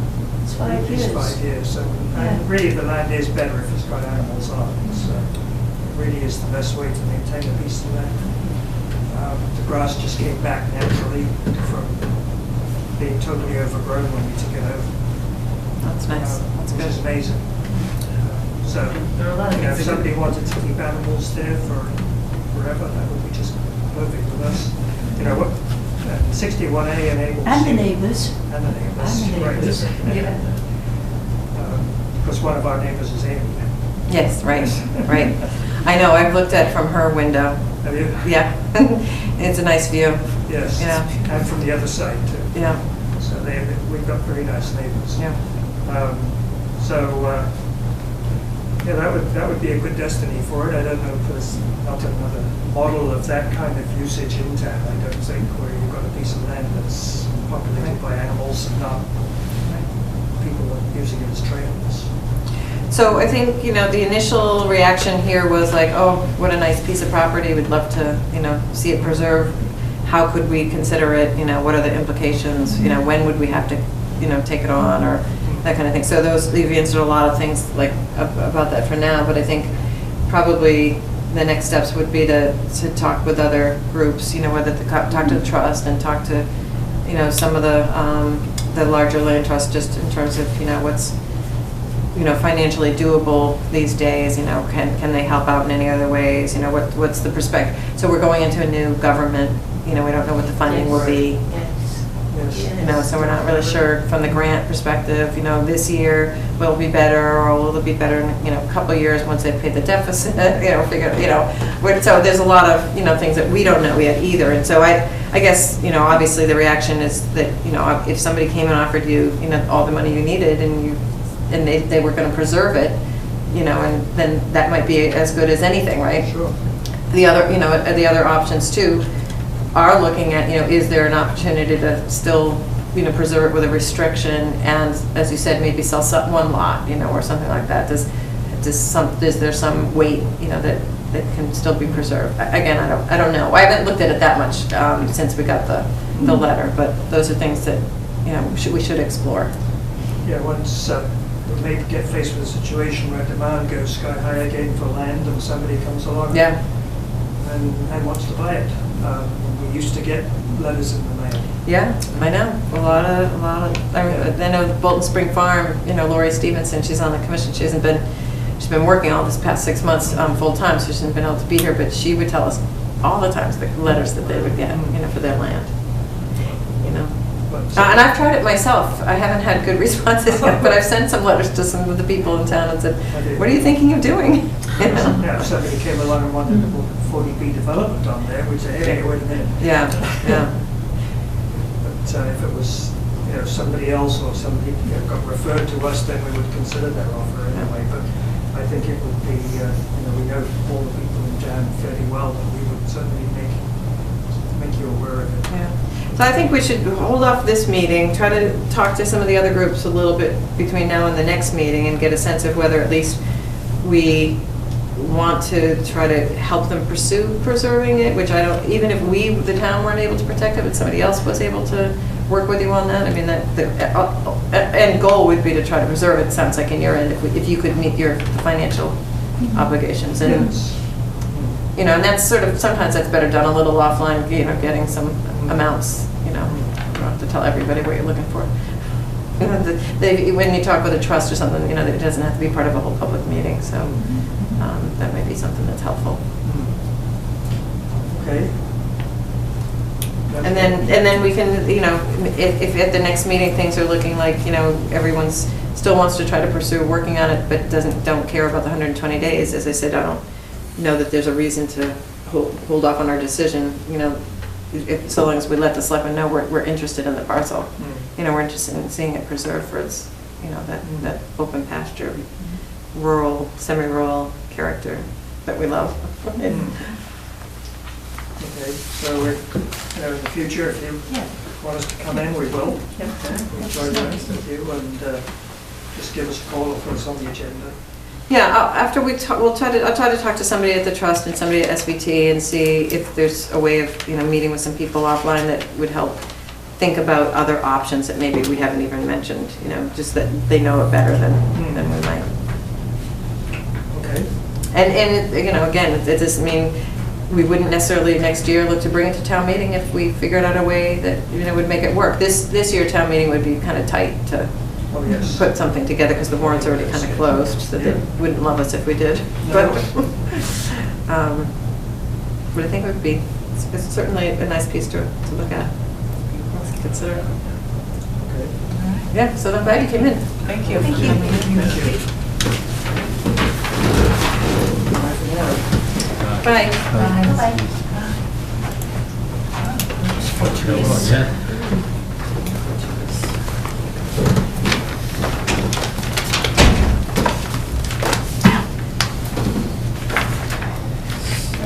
Do we have anything else? So I have a question about 61A, B, and C. Is there a C? No. Okay, A and B.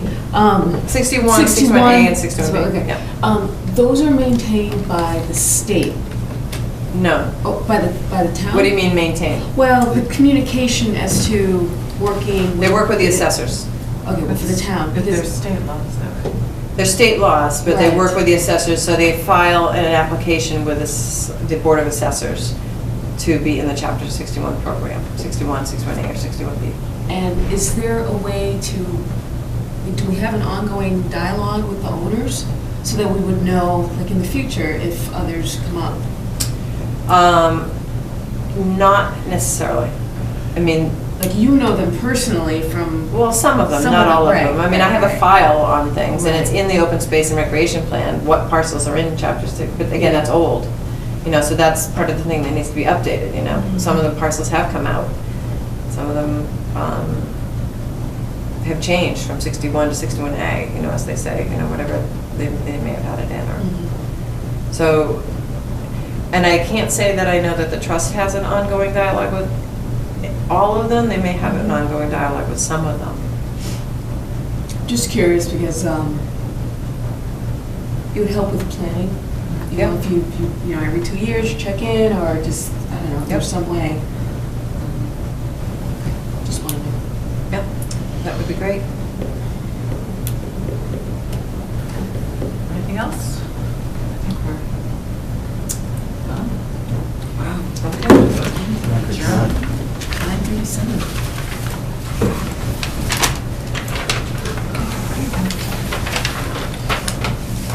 Did we officially close the meeting? Oh, I said adjourned. Oh, all right. Hereby